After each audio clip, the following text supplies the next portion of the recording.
Hello. Welcome, my dear viewers. Give you a few minutes to kind of shuffle in today. It's going to be a very relaxed day, at least at first, okay? Right? Pretty chill, pretty just mellow, I think. Testy Johnson, nice to see you. How you doing? You saw the debate yesterday. Did your mind get changed? I'm curious.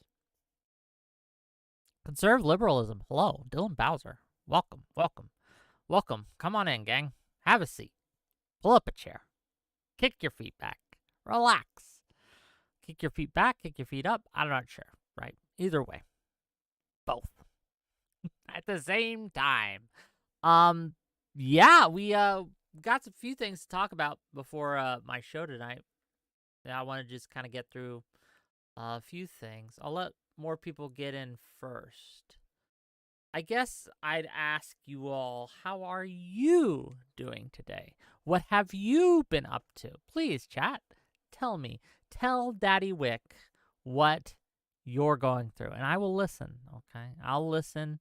I'll express congratulations or condolences as the situation requires, and we'll get into it. Yeah, no, this is what we're doing, I guess. We're just big chillin'. There's been a few changes to Twitter of late that deserve to be discussed. You know, if you use that platform, no one can see what you like anymore. So, for those who aren't aware, one of the features of the social media platform formerly known as Twitter, currently known as X, is that people could see what posts you liked and who liked what posts. So if you posted a picture of bears, people could go through, click on the view and actions, I forget the exact name of the button. Sorry, I had something stuck in my teeth. Anyway. Give me a second. There. I got some. But yeah, if you like to post on bears, people could see you like that post. It was public knowledge. They can go through the likes they wanted, and they could click on your profile and then go to your like section and see every single post you've ever liked. For whatever reason, I could think of a few.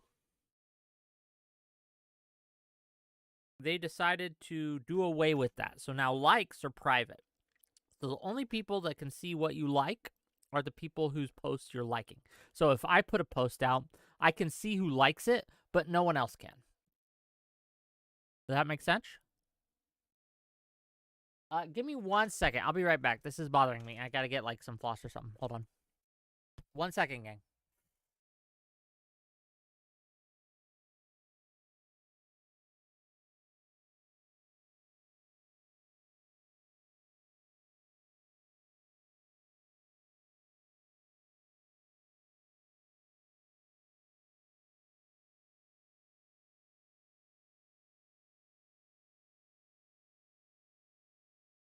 Okay. We're back. We're back. Sorry for the wait. I know I did my best Hassan impression right there, but we're back. Had to take care of that. Had something stuck in my teeth, and I had to get rid of that. Didn't want to be, messing with that the whole time. But yeah, so they changed it. So now likes are private. I don't like this change, to be clear. I understand some of the reasoning behind it, right? Because people are really fucking weird. And they'll do this like police thing where they'll go through your likes, and if you ever liked something from someone who is quote unquote bad, they would blast it out and use it as evidence that you're a bad person. So if you liked, if someone made a funny comic you thought was funny, so you hit that like button, and it turns out that comic, unbeknownst to you, I don't know, said the N-word at some point, you'll be saying, oh, Whick is liking racist comic so-and-so's comics. Look, he's such a racist. Happened all the time. Here's the thing, though. No one serious takes that seriously. Just straight up. No one serious takes that seriously. Like, the only people that's going to hurt you with are the retarded branches of whatever tribe that is coming after you, okay? Like, we all understand, the grown-ups in the room understand, that sometimes you just like something that's funny to you or interesting. It's not an endorsement.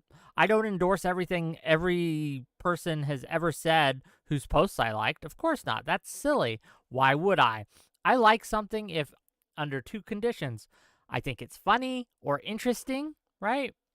Or I want to bring people's attention to it. That's what I do, okay? That's what I do. But now, it's been removed. But I'm sad because I want people to see what I like because, as I said, one of the reasons I like something is to bring attention to it. For good or for ill, I want people to know that, hey, this is a thing I found noteworthy. Is that vanity in me, gang? Is that my vanity? I'm not sure. Conserve liberalism says, I've seen Whick like problematic tweets on Twitter. It still comes up in my therapy sessions. Removing like visibility will only benefit my mental health. Look, I'm not your therapist. I'm not responsible for your mental health. And I, frankly, would rather you suffer mentally than the ability for me to make my likes public be taken from me. It's not even a toggle. I don't even have an option. I'd be much less bothered by this change if they had given me an option to opt out of the change. If I said, you know what? I want my audience to see my likes. I want people to click on my profile and be able to see every single tweet I've liked, okay? And look, I will like the thirst traps with pride. I'm not ashamed. If I see a excellent thirst trap, I'm hitting that like button, gang. I'm clicking it, okay? I was never ashamed. You're not going to shame me for liking women. That's weird, right? But I guess since people are like closeted heterosexuals, I guess, people were like, well, no, I can't like this tweet because it has a hot girl in it. And everyone's going to make fun of me if I like the hot girl tweet. T1001 more. Hello. Nice to see you.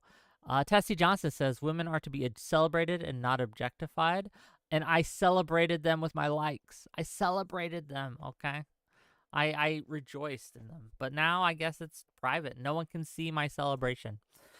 Zephyr Hash says, well, Whick, X isn't made for you. Some of us, even most of us, like to be degenerate in our own time. Dylan Browser says, it's like 50-50 anymore, whether or not a social media shows who likes something anymore. Fair enough. I'm not sure. Look, the only social media I use... Well, does Discord count as social media? What are we thinking? I'm not sure it does. I'm going to say no. I'm going to say it doesn't. So the only social media I partake in and I use is Twitter. I have an Instagram account, but I don't use it. I have a few other accounts that someone made for me once, but I don't use it. It's there. I just don't participate in it. So I can only speak to Twitter. Latiner Goat says, in what way is Discord not social media? Because it's not public by default? Yeah, that's it.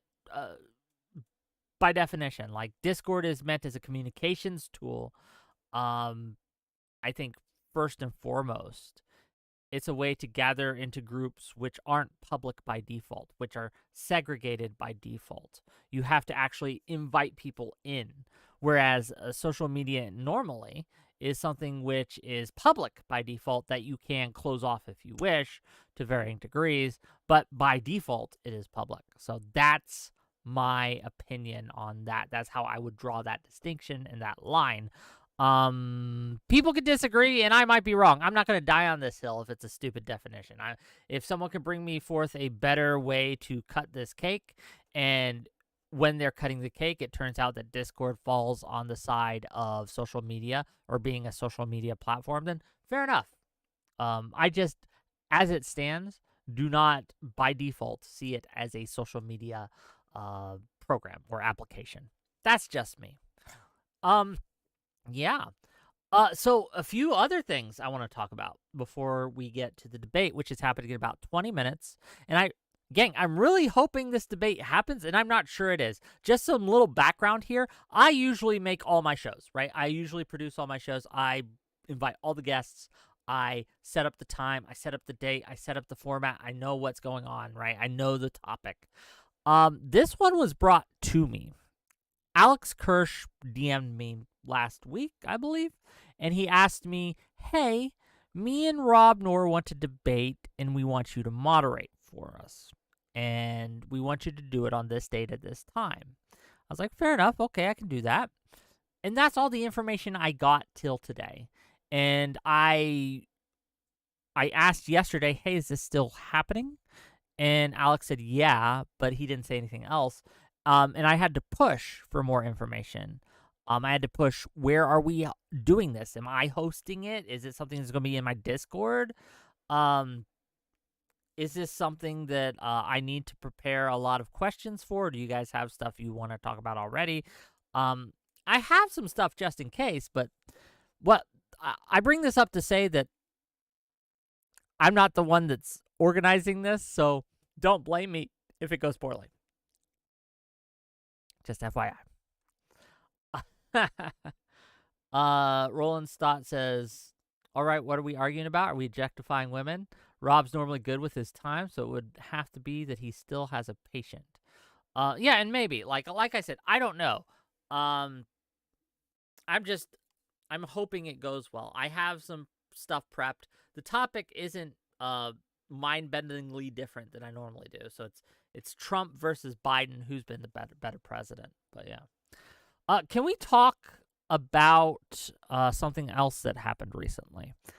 Recently, Brianna Wu, personal friend of the channel, and just full disclosure, in the past, she has paid me. She does not currently pay me, just to be clear, but she has given me money in the past on a professional level. Okay, so I want to get that out in the open so no one's saying, oh, yeah. And she is my friend. She is a friend. Just straight up. That said, she went recently on the Trigonometry podcast. Have you guys seen the Trigonometry podcast? Way bigger than me, okay? But does conversations with some things. Testy Johnson, why didn't you disclose this, Whick? Fuck you, okay? Fuck you.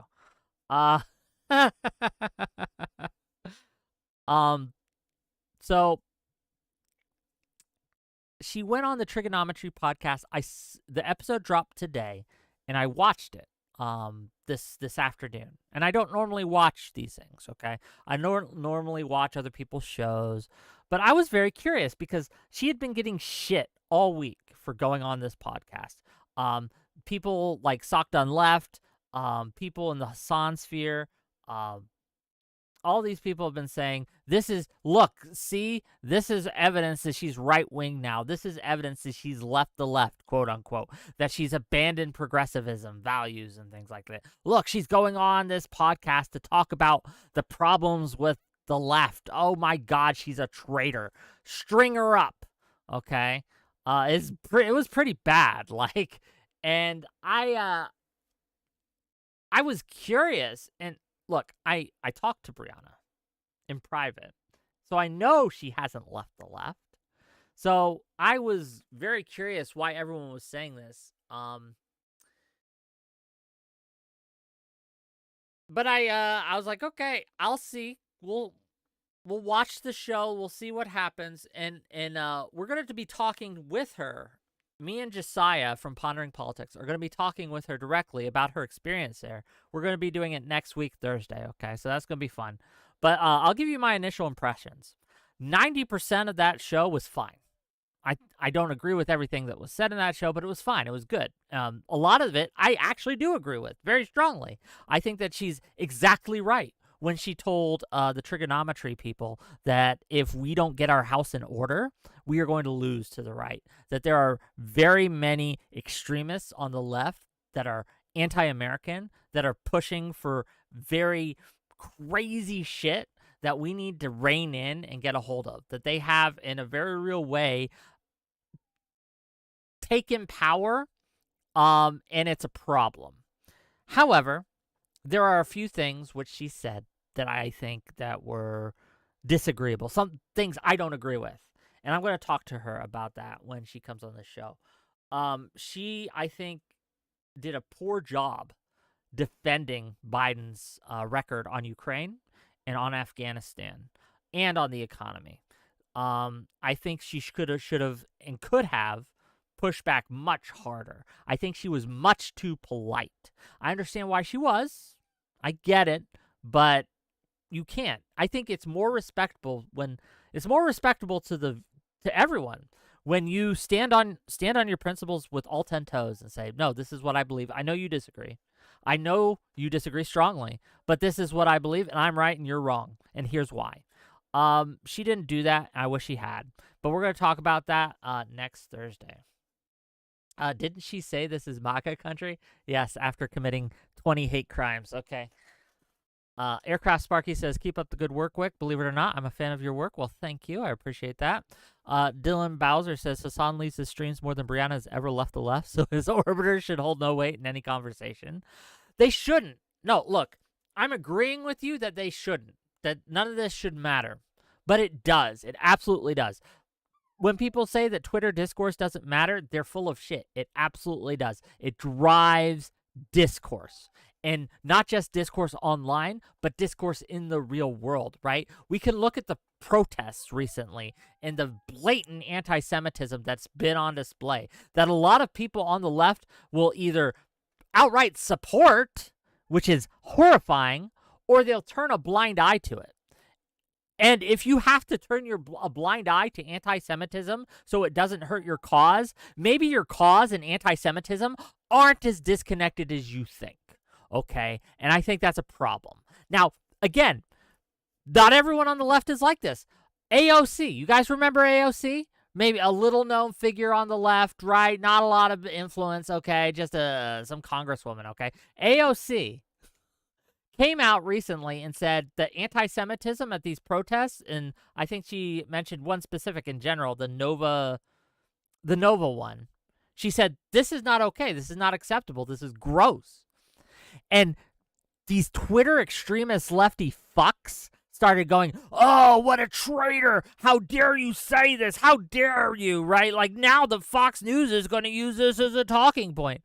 Her only crime, AOC's only crime, is noticing it and pointing it out and being offended by it. And she should, because it's offensive. And AOC, look, she won a great deal of respect from me. I don't agree with everything she says still, but she won a great deal of respect from me, who is a very center-left guy, being able to just say it like it is, to tell it like it is. The accusations levied against her were also gross. That there's a lot of people who were saying that the only reason she spoke out against it is because she's being paid by AIPAC. No, bitch, she fights against AIPAC. Like, she's been a very big opponent. Whether you like AIPAC or not, it's just true that she's been an opponent of people like AIPAC and things like that. She's fought against them. AIPAC's made attack ads against her. They don't like each other. And to suggest that the only reason that she could find these things anti-Semitic is because Israel or AIPAC is paying her to is in and of itself very anti-Semitic in nature. It's this conspiratorial thinking that no one can have an opinion unless someone is secretly paying for them. And if you get down to brass tacks, 9 times out of 10, when you follow the rabbit trail where these people are leading you down, who's the one that they're accusing you of being paid for? It's the Jews. It's always the Jews, okay? It's always the Jews, every single time. And it's crazy. Look, AOC and I don't agree on quite a bit of things, but there's a lot that we can work together on and a lot that we can go down the same path on. And I am proud. I'm proud of her that she stood up against anti-Semitism on the left. There's a lot of people are saying that they're going to use her panel she did recently, use her tweet she did recently to talk about how to try to paint it as if the left has an anti-Semitism problem.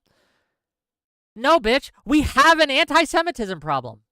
The left has an anti-Semitism problem, and I am on the left. I am saying this. There is an anti-Semitism problem on the left, and we need to correct it. We need to fix it. We need to get our house in order. We need to get our shit together because we can't let this rot fester. It has to be cut out. We cannot turn a blind eye to bad actions within our own party for fear that it's going to give ammo to the other side. Fuck that shit. Seriously. No. If you see someone on your team doing something that is reprehensible, you call them out, and you should do it before the other side calls them out. This is strength. It shows principle. It shows that you are willing to stand on your principles, and it is good electorally. It is a politically good idea. It's just the correct thing to do. Okay. Here I am, ranting. Okay, ranting. Look, and I see some of you Republicans out there cheering me on now. Don't worry, I'm a Democrat for a reason. As bad as the left is, I think the right is worse. I'm not going to lie to you, right? I'm just dealing with, this is my team shit that I'm dealing with right now. We'll get to you. Don't worry, okay? I'm getting my house in order. I wish you guys would get yours, okay? You guys need to rein in this crazy election denial that you guys got going on. You guys need to rein in this crazy isolationism you got going on. And yeah, you guys got a lot of anti-Semitism going on too. Need I introduce you to Nick Fuentes? He is one of the most anti-Semitic motherfuckers you could ever meet. But yeah. Hey, Zach. What's up? Hey, Zach. What's up? Yeah, we're just ranting a little bit before our debate tonight. We'll see how it goes.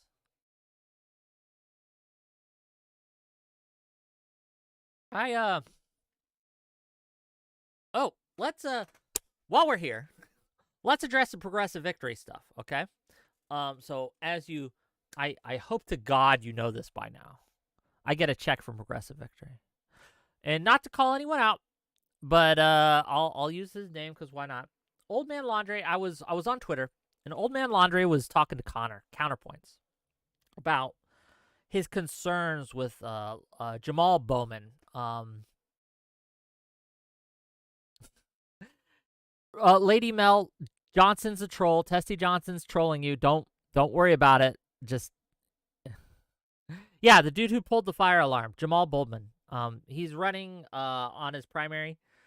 So yes, Progressive Victory is doing an event to help him out. But guess what, gang?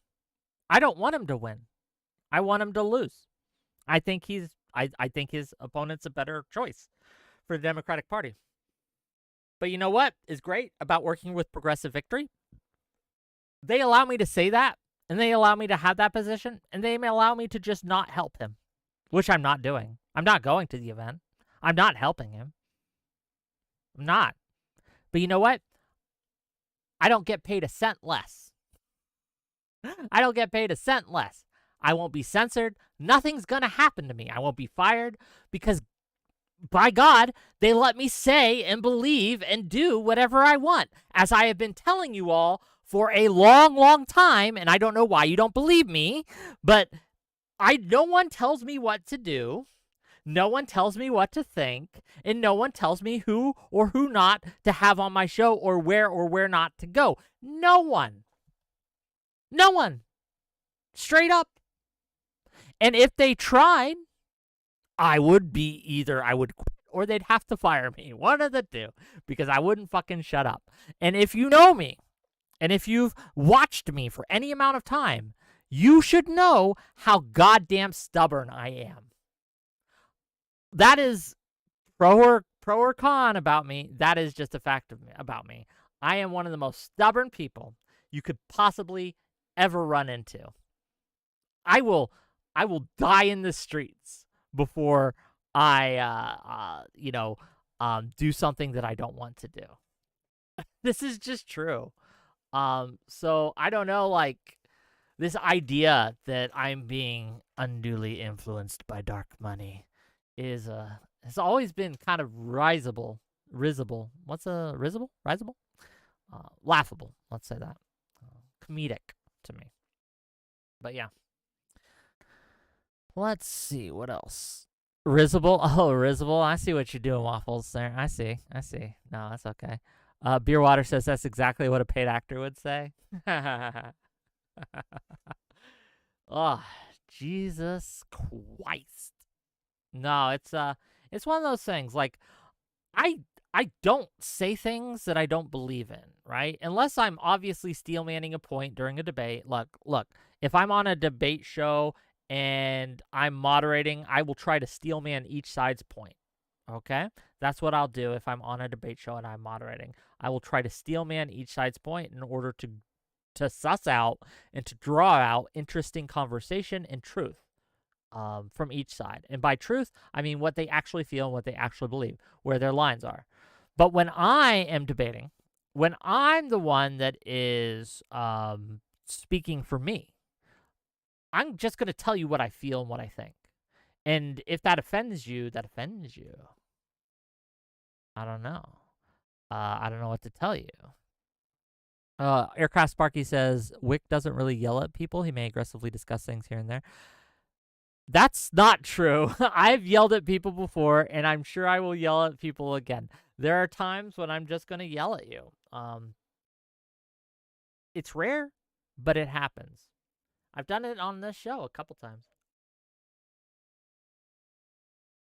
Solin Victus says, Whick would die of virginity before he removes that toy from his desk. Gang, look. This, are you talking about this? This was a gift. A couple years ago, I got this as a gift from my nephew, okay? He bought this for me. My nephew's like, I think he's like 5 now, but he was like 3 at the time. He got me a little robot toy. He didn't know what it was. Of course I'm going to keep, look, I love my family. I'm going to keep him on the desk. I don't know if you guys have seen my little uncle mug, okay? This little uncle. The man, the myth, the legend, the bad influence, okay? I don't know what to tell you, right? I don't care if it's cringe. And here's the deal, right? A lot of people are like, oh, you say things that are cringe sometimes. You show emotions. Oh, why are you getting so mad, Whick? Why are you getting so passionate, Whick? Why are you doing all these things, Whick? Why? Well, you're just being cringe, Whick. You're spurging out, Whick. Well, guess what, gang? I have emotions. I'm a passionate guy, and I'm going to say what I think, and I'm going to say what I feel, and I'm going to, if I'm sad, I'm going to be sad. If I'm happy, I'm going to be happy. And if you don't like that, you can go fuck yourself. That's it, right? I don't care. I don't give a shit, right? There's a lot of these people who are projecting, okay? They're projecting that their insecurities, their fears, their problems, the fact that they are easily influenced by both their audience and the money that they get, and they are projecting that onto me, and it couldn't be the further from the truth. And I think that we can observe how I've acted and behaved, also what I've said, both publicly and privately, and yeah, that's just it. I don't know what to tell you. I recently posted some poetry on Twitter, if you want to go check that out. Obviously, it immediately got picked up by President Sunday, who tried to make fun of it. But guess what? Sunday's just my fucking reply guy at this point. Like, he's tweet me like 7 times in the past 24 hours. He's replied to all sorts of things I've said unprompted, right? Again, he's just an orbiter at this point. He makes content about me because he can't make content that's interesting on his own. Yeah, I don't know what to tell you. Okay, let's bring in our guest for this evening. Enough banter. We are going to be talking about Trump versus Biden. Let's bring in my guest. That's all the dudes I know that are Hey, trucking. you're live. Just FYI, just before we start. Okay. Hi, how's it going, gangs? Going good. Let's see. Oh, where'd he go? I don't know. Oh, there he is. Okay. Okay. Do I turn join voice on? No, don't hit that No, button. just click. Was That's the mistake I made. Just click Yeah. Wick's screen up there. Oh, okay. Wait. All right, there we go. Okay. Okay. Sorry. No, it's all good. How are you both doing fine. tonight? Is everyone doing good? Man, I'm tired. I'm sick, but we'll get through this. Be all right. Yep. I don't think I'm contagious online. No. Yeah. Other than my Crazy thing is that- witticisms, you know. Hey, the thought virus, okay? Yeah, The mind yeah. virus that Yep. my audience might be contaminated by. Yeah. Okay, I'm looking forward to this. Yep. Sure.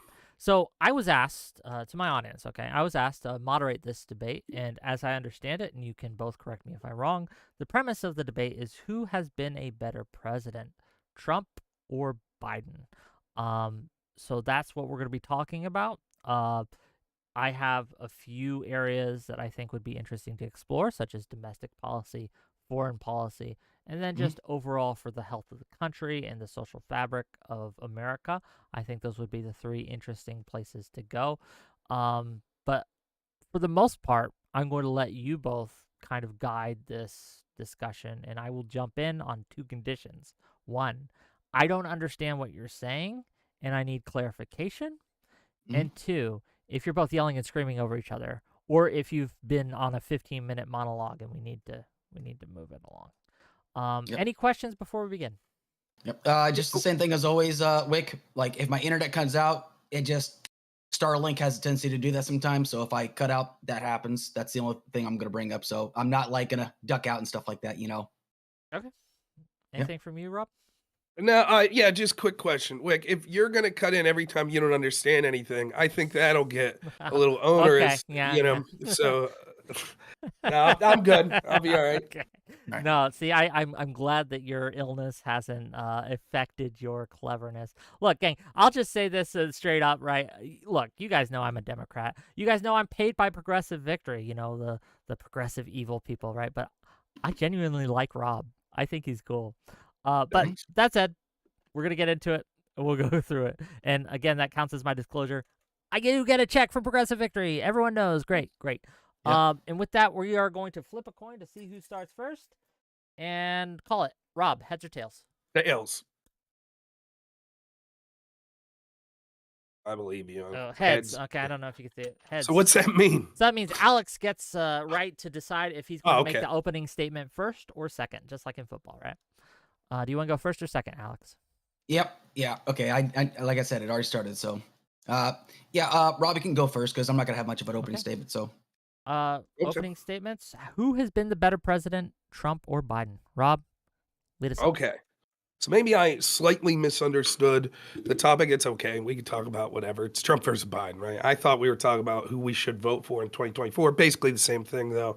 You know, I don't know what to say. I think that to me, the debate's not who's been a better president. I think that it is clear, particularly if you take COVID out of the equation, which I had a lot of criticisms of Trump, but those same criticisms, if not more, go to Biden. The country's far better off under Trump than Biden, both domestically and foreign policy wise. I think that it becomes frustrating to do these debates over and over again with people that aren't living in that objective reality. Now, you could say, but that's not to do with Trump. The reason things were doing good under Trump's not because of Trump, or the reason things are bad under Biden's not because of Biden. That's fine. We could have that discussion, but there needs to be sort of some baseline. And it just becomes incredibly frustrating when we have to pretend that the economy's not in the shitter.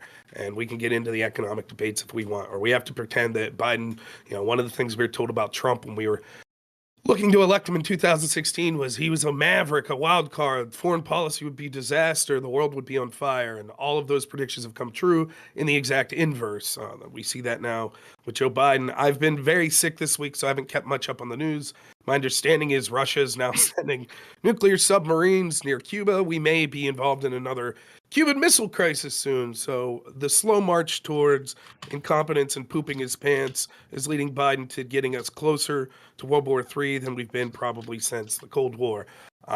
We could talk about 3 levels that I said that I've been saying why Trump is better than Biden. The first level is domestic policy. I think the economy was better. I think border was better under Trump. Second would be foreign policy, self-evident. Third would be things I would consider scandals and corruption.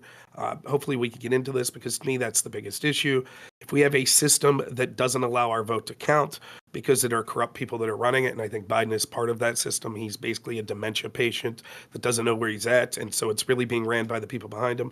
I think that that's the biggest issue in the country, but be happy to talk about any and all of those. We'll leave Alex sort of talk about the issues he wants. Okay. I'm good.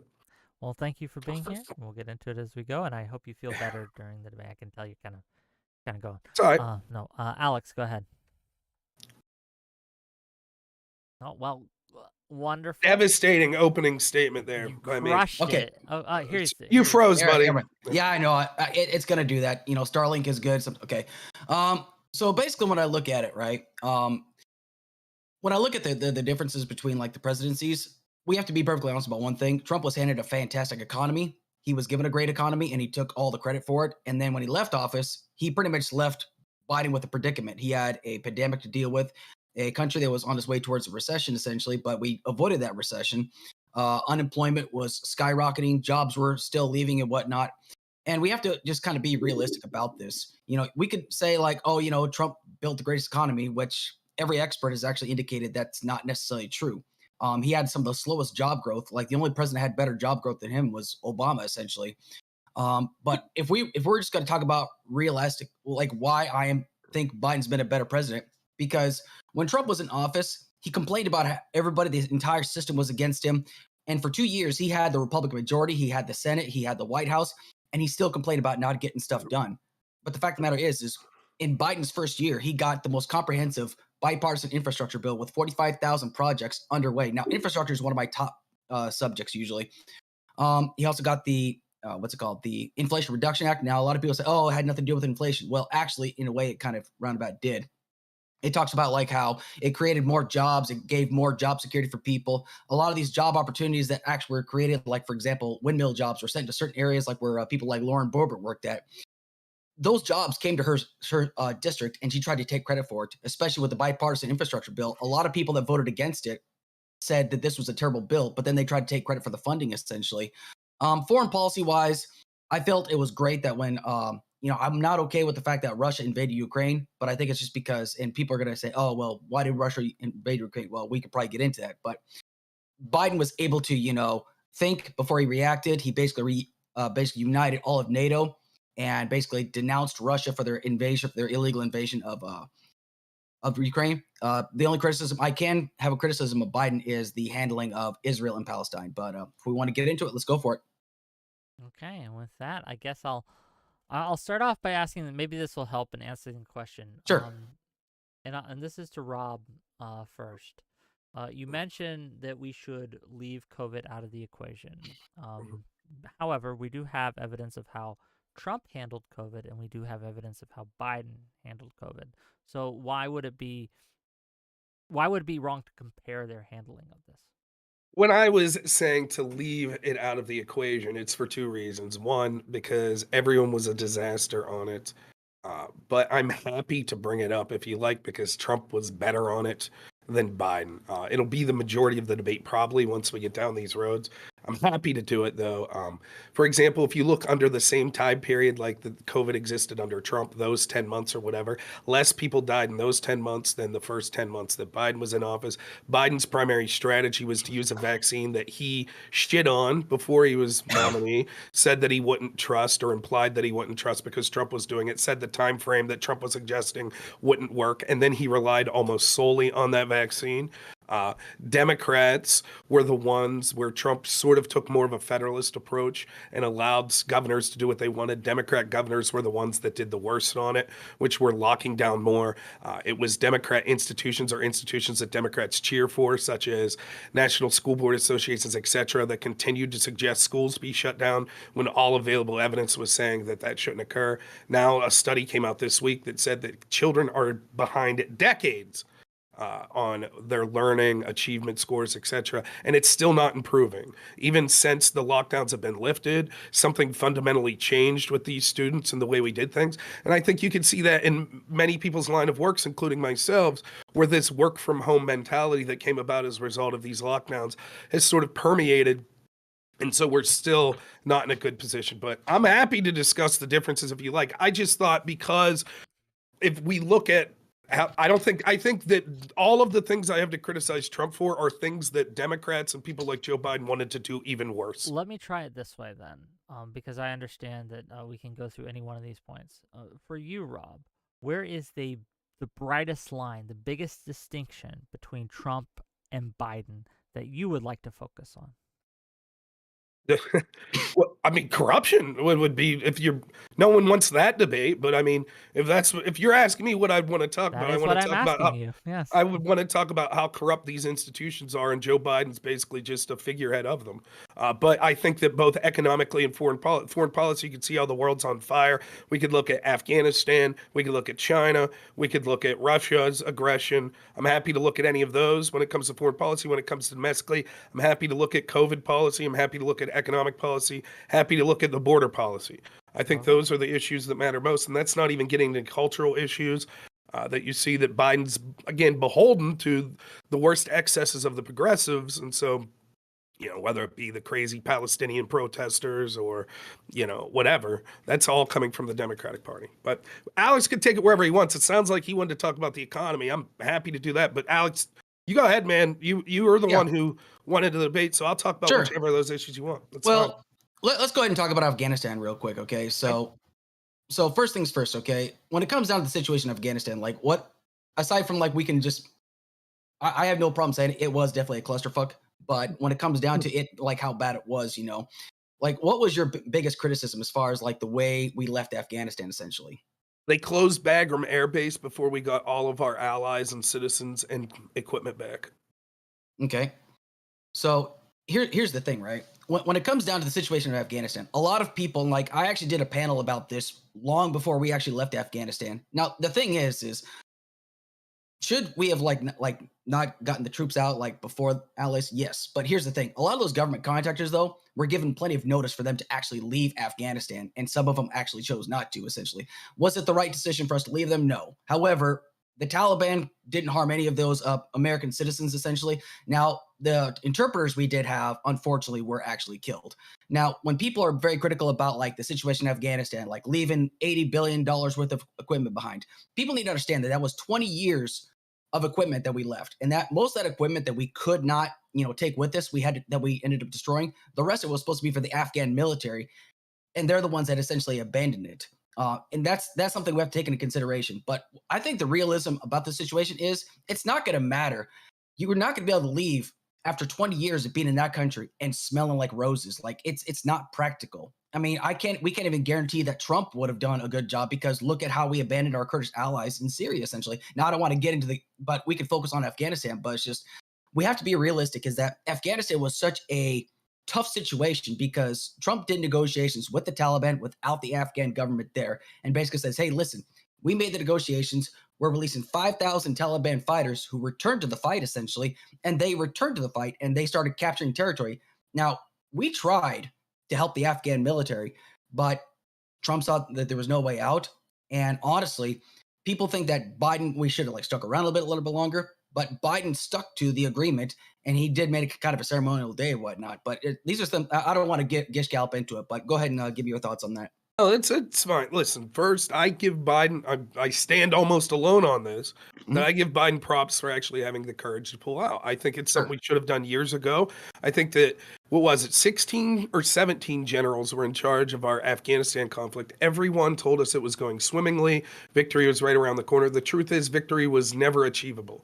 There was never a time where we were close to being able to leave and the Afghan security forces being capable of keeping the country as a strong democracy. It's just not true. In fact, if I'm not mistaken, the Afghan security forces outnumbered the Taliban 3-1. They lost in 3 days, and that was with us arming them to the tune of $7 billion of equipment. A couple things you said that I'll take umbrage with. The idea that it was just weapons that we left there that was for the Afghan security forces is not true.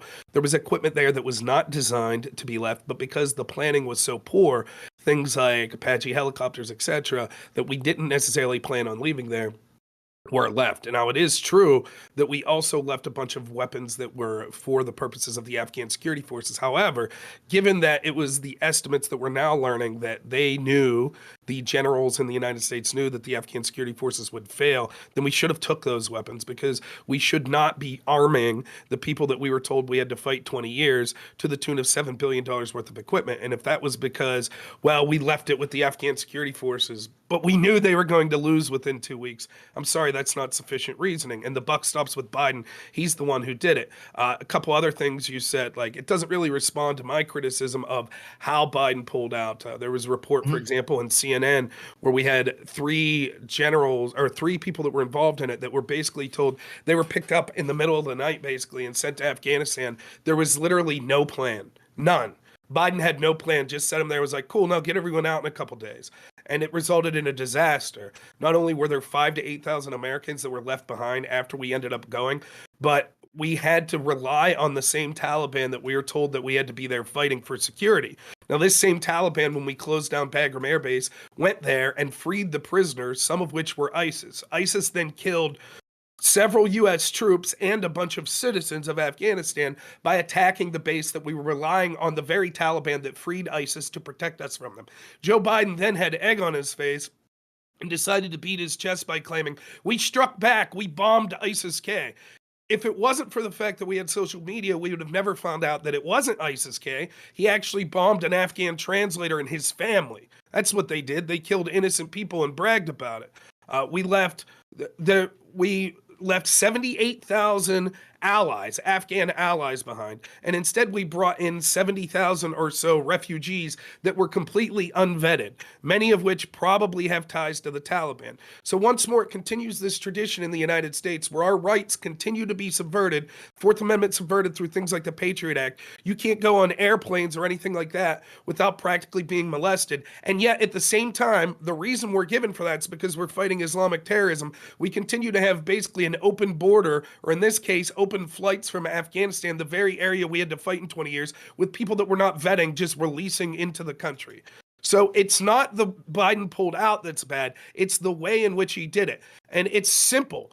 You don't pull out from a secure air base where military are defending it and just throw up your hands and say, I was meeting Trump's deadline. He tore up all sorts of plans that Trump had on all sorts of issues. And so the fact that we shouldn't blame Biden for this obvious debacle, again, not the decision to pull out, I commend that, but the way in which it was executed was terrible. We gotta let him respond. Go ahead, Kirsh. Yeah, no, that's right.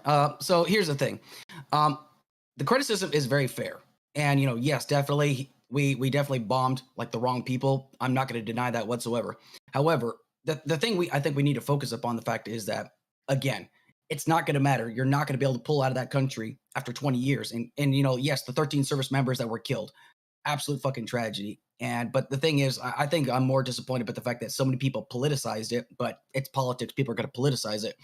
But the equipment that was left behind, now, the reason why so many of the ANA actually surrendered was because the president of Afghanistan bailed. That's going to pretty much kill the morale of all the Afghan military and whatnot.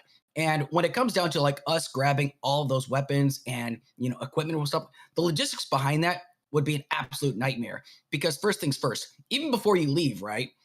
If you're going to say, okay, listen, we're leaving all this equipment for you behind, right? You're going to be able to use all this stuff. If we decide to renege on that and say, hey, listen, no, we're going to take all this stuff back because we think that you're just basically going to fall apart. I don't think the Afghans were just going to just give us it was like, oh, yeah, sure, you can just take this stuff back. We gave it to them to basically utilize, and what we could destroy, we did destroy, and what we could not destroy, because like some of them were like, I think like you did mention the Apache helicopter. I think, yes, we could have done a lot better as far as like pulling out of there, but it's just, we were just on such a timetable. And a lot of, before you go on, the thing is like, this is not like the first time, like the military tends to like, throw people into situations like this, and I'm not condoning it. Having experienced this firsthand, stuff happens and you just got to react to it. And, there's a lot of people that were out there on the ground. Like I know Dylan Burns talked about how there was people that had no idea what they were there for. But I feel like that's not necessarily just the fault of just Biden, but there was like a huge break in the chain of command, essentially. And there's a lot of people that need to, I would say, answer for it. But people aren't like asking. Real 2 questions specifically. Sure. What you said. You can answer mine if you want. You Sure. said that what was the name? Was Karzai still the president? I think his name is. Okay. So you said the president of Afghanistan, Karzai, left. Whose responsibility was it to know that he was going to flee? How were we going to know he was going to flee? He was. Well, I think he was. Wouldn't it be U.S. intelligence under the Biden administration that should have been the ones that knew how capable he was? Sure, but I don't think anybody predicted that he was just going to up and leave the country. Like, also, a lot of intelligence can't always predict like when some situations occur. I mean, if we want to talk about intelligence failing, I mean, that's like a common occurrence. When did he leave? Before or after the And pull-up? just a fact check here, the president was Ashraf Ghani, I believe. Yeah, Ghani, Karzai was the Ghani. previous. Yeah, Karzai was Ghani, the okay. previous. Yeah. When did he leave? Before or after the pull-up began? I think it was after the pull-up began. I'll have to check. I'm But looking. the other question continue. I have is Sure. you say we couldn't have taken do you think the Afghan military, the ANA, would have fought the United States if we were like, hey, we're taking those guns back? That's the thing. We don't know, but I'm pretty sure they're not going to just let us take them. Well, they weren't going to fight, right? They weren't going to fight. I could almost guarantee. You want to know how I know that? Because they didn't fight the Taliban. Basically, what you're saying is, well, if we would have taken the weapons back from the ANA, then they really wouldn't have had a chance. So what? Instead of losing in 3 days, they'd have lost in 1? Because basically what they did was submit to the Taliban and hand the guns over to them. So wouldn't it have been better? And shouldn't the United States and the Biden administration have known? Keep in mind, and I've had this debate with people because I could bring up the quotes if you want of Biden saying, "Oh, trust us, the security forces are going to do well there. They're positioned well to, blah blah blah blah blah." But you agree that the Biden administration knew that was bullshit. They were just blowing smoke up our ass because they didn't want to come out and say, "Yeah, they're screwed. Like, we know it. There's nothing we could do." So Biden's painting a rosy picture, but you agree they knew that the ANA was doomed. They didn't have a chance, right? So also, I'm sorry. not to interrupt, Mhm. but I'll let you go. But just for some facts here, he fled, and at least in the source I'm reading, as the Taliban closed in on the Sunday, right? So they'd already taken most of Afghan, and they were in the capital. He fled on Sunday. Ghani, the president, fled that day after they had started to take the capital. So just a timeline check on that. Yeah. Anyway, go on. Yeah.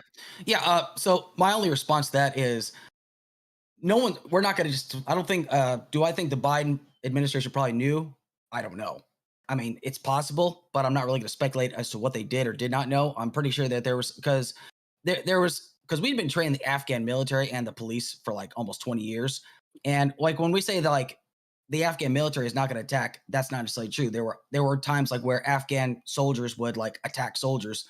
They're called green on blue attacks. And I'm not saying that they would all risen up. I'm simply saying that some might have attacked, and we just want to kind of avoid a situation like that. Now, we felt that, like, I'm pretty sure we felt at the time they could have at least put up a fight, because there were some units that I'm quite certain were capable of fighting. But like once you've seen all these units just throwing down the weapons, maybe there's like, what's the point anymore? Like, that's just like the perception that I'm gathering from this. Okay, last question I have on this. Do you Sure. think it would have been more successful if they wouldn't have closed Bagram Air Base? It's possible, but it's kind of hard for me to say, honestly. It's possible, but I will concede it's possible. I don't understand the position of like, well, things are always messy. I mean, that's true. No one will deny that. Of course sure. not. But I don't understand how this could. I mean, there were literally people on the arms of planes, holding on to planes. Our troops were bombed and killed. We had to rely on the very basically military that we'd been fighting for 20 years to provide defense for us. Like, that's shameful. That is a humiliating defeat. And it had serious consequences. Like, it not only signals weakness to the rest of the world, but how would you feel if you're an ally in one of these countries of the United States? Instead of you coming to a place, you're basically left in hell. You know the Taliban's going to execute and torture those people if they could find proof that they were working with the U.S. government. And yet, instead of having a procedure set up to make sure that we brought back people that were our allies, we just brought back 70,000 random people. And we're like, yeah, there you go. Whatever, we got 70,000. We left 5,000 Americans. I mean, I don't like, I just don't find it sufficient to be like, well, he was following Trump's timeline and things are always messy. I mean, this is a disaster. And I think it sets the stage for what we see, the fecklessness of whether it be Biden or the military leadership underneath him, that it seems as if with Biden in office, we see continued aggression from nations that are hostile to us that don't seem to be intimidated by the U.S. anymore. And in fact, seem to think that they could push and push and push and seems to be getting away with it. Well, before we move on to the next topic, I don't think anyone's like really pushing us around, because if we look at it, right, people that like might be encroaching, like you brought the point about Cuba, right? Like Russia ships going to Cuba. That's actually been a practice that's been going on from like 1993. I think what the source says is like between 2013 and 2020. So this is like a common practice. So they're not necessarily testing the waters. They're not like provoking us. And like, you know, when people say, oh, fighter jets are closing in on Alaska, that's also been happening for years. It even happened under Trump. You know, people are always going to say, oh, they're testing the waters. They're pushing Biden around. No one's really pushing us around. And the fact of the matter is just like our support and us not getting involved in the current conflicts right now. The only way you're getting involved is through financial means. I don't think anyone's like really testing. And like to close at the point as far as the refugees, you know, people were saying, oh my God, these refugees are going to launch terrorist attacks. So far, none of that has actually happened. And from what we understand, like none of these people, like there might be like one or two people that might do something bad, kind of deal. Now, I understand the concern as far as like why we didn't vet these people properly. That's another thing that I can definitely agree we could have done a much better job. I'm not going to like try to hide it, essentially. I mean, if that's fair. Yeah, I just, I mean, I think looking at Trump's record via Biden's on that, I think that pullout is a disaster. You know, as far as countries pushing us, it's not just pushing us, right? It's not like just the posturing towards the United States. It's the posturing as the United States as the hegemony, right? Like, so we are the world superpower with hard power, which is our military, and which I think we use far too often. And then also with soft power, which is sort of our economic and cultural power. We were seen as the world police, rightly or wrongly. It's clear that that era is coming to an end. It's coming to an end and it's accelerating under the Biden administration. Now, I'm open to very serious criticism that it's been going that direction for a long time. Now, I think that's fair, but I think it's getting far rapidly worse under Biden. So, for example, the invasion of Ukraine with Russia, or like things that are designed to sort of be humiliating, like the very public Chinese spy balloon that flies across the country that we're told over and over again, well, you can't just shoot it down. You can't do it. That's why they're allowing it to go over all these bases. You can't just shoot it down. And then, of course, they just shoot it down, which, by the way, seems to be a theme with the Biden presidency. We're told over and over that he can't do something, and then when it's too late, he does it, like his executive order on the border. I can't do anything. I can't do anything. Oh, okay, I'll do something now when it's too late. So, yeah, I see, for me, I think, and I think that this goes, I'll give you a chance to respond then. I think this goes in line with something we see with Russiagate. We were told over and over again that Russia wanted Donald Trump to win the election. Well, it turns out that that's not true, that there's actually intelligence from the CIA that John Brennan himself basically put the kibosh on that said actually Russia, many intelligence sources were saying they preferred Hillary Clinton over Trump because they found her to be predictable. Because the U.S. foreign policy has been predictable for so many years. And with Trump, they just didn't know. And I think that is true about Trump, regardless of what you think of him. You might think that he's an unpredictable shithead, which may be true, but so do our enemies. And so you didn't really want to cross that line. And I think that you see that with Biden as well, where he's just predictable. They know where the line is. They know how far they could go. And I think Afghanistan helped illustrate to the world the United States is no longer this military superpower. I mean, they were humiliated. Absolutely humiliated in Afghanistan, left with their tail between their legs, the force that they'd propped up for 20 years with trillions of dollars lost in 3 days. I don't see how you could look at that on the world stage as anything other than a humiliating defeat. Yep. Well, again, I just definitely got to leave it at this, you know, before I move on, because I actually want to hit on one point, but it has nothing to do with Afghanistan though. But like, I have already said that it was definitely a clusterfuck.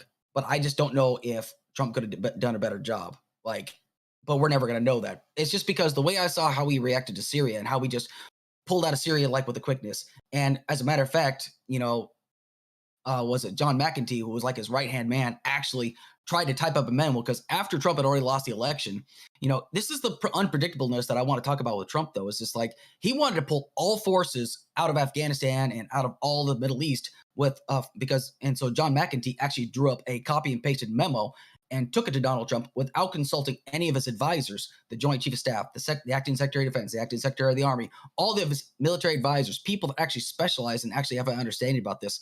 And then he signed it. When General Milley heard about this, he's like, that's not going to happen. And he basically put a stop to that because he told Trump, listen, you can't do something like this. Now, to his credit, Trump actually didn't do this, but that's his, and like, this is why I talk about his unpredictable behavior, because Trump made a lot of legislative and administrative decisions without consulting his advisors, like the discussion of the Helsinki, the discussion in Singapore with Kim Jong-un.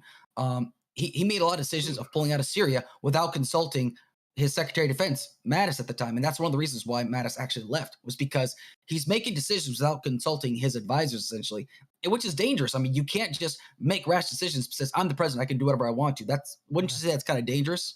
I'll let you respond in 1 second, but just housekeeping. The super chats are great. I'll get to them soon. Do not worry. I'm not ignoring you. Okay, that said, and I do have a question for both of you after you respond. Rob, go ahead. Okay. Well, yeah, well, so first, that's non-unique to Biden, right? It's the same thing with Biden, where he, in his pullout, he literally had no plan at all. Like, so at least with Trump, he was talking to people. It might not be the advisors you want. And the proof's in the pudding. Despite what you think about Helsinki, despite what you think about Syria, did any of it lead to any close of the disasters we're seeing now with the Biden administration? No. Foreign policy-wise, not even close. And then when it comes to the specifics, I don't give a shit. I think Miley's a traitor. I think he should actually be looked at for possible treason. He admitted that he would have called China if Trump decided that we were going to have conflict with China and would have warned them.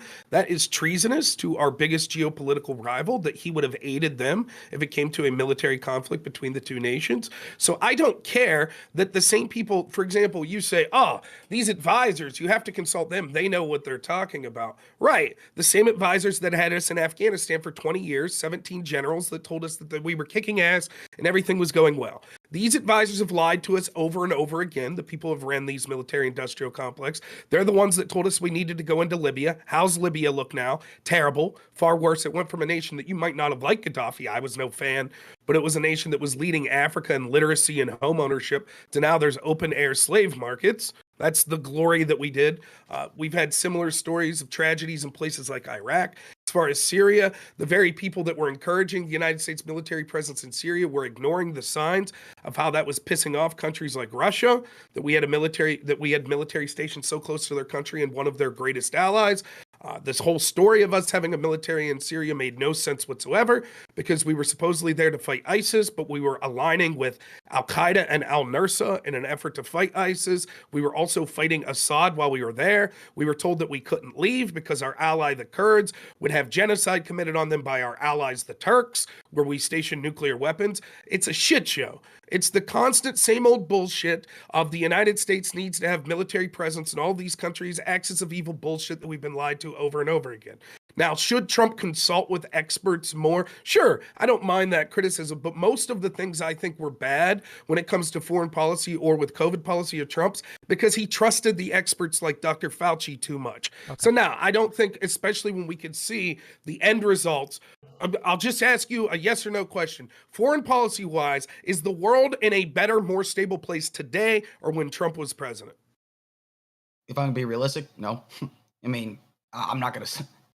No, of course not. Okay, no is good. I want to ask before we move off before we move off the foreign policy side of these things, just a real clear answer, and I want to ask you first, Alex, and I want to ask you, Rob. So I'm just going to ask: can you name a policy, a single policy from either Biden or Trump that you think demonstrates either a policy victory and demonstrates why whoever your guy Biden is better, or a policy by Trump that demonstrates he's worse? Can you give us a policy, please? For Biden, a positive, like the best, the infrastructure bill. That's I'm sorry. No, a foreign policy, like a foreign policy. Yeah, when it comes to like how he dealt with Ukraine or something, right? Just give us your best Biden foreign policy take. Go. Getting NATO involved to stand against Russia, like that was fantastic. Like that was a great way. That's his strongest one. Okay. Yeah, Rob, absolutely. Same to you. What's the strongest point that Trump has foreign policy? He didn't get us in any new wars, right? He was convinced NATO countries to pay more of their fair share for defense because the United States was paying more in it. Even though this is a domestic issue, when it comes to, he made us for the first time a more net exporter of crude oil than Russia, which was something that harmed Russia significantly.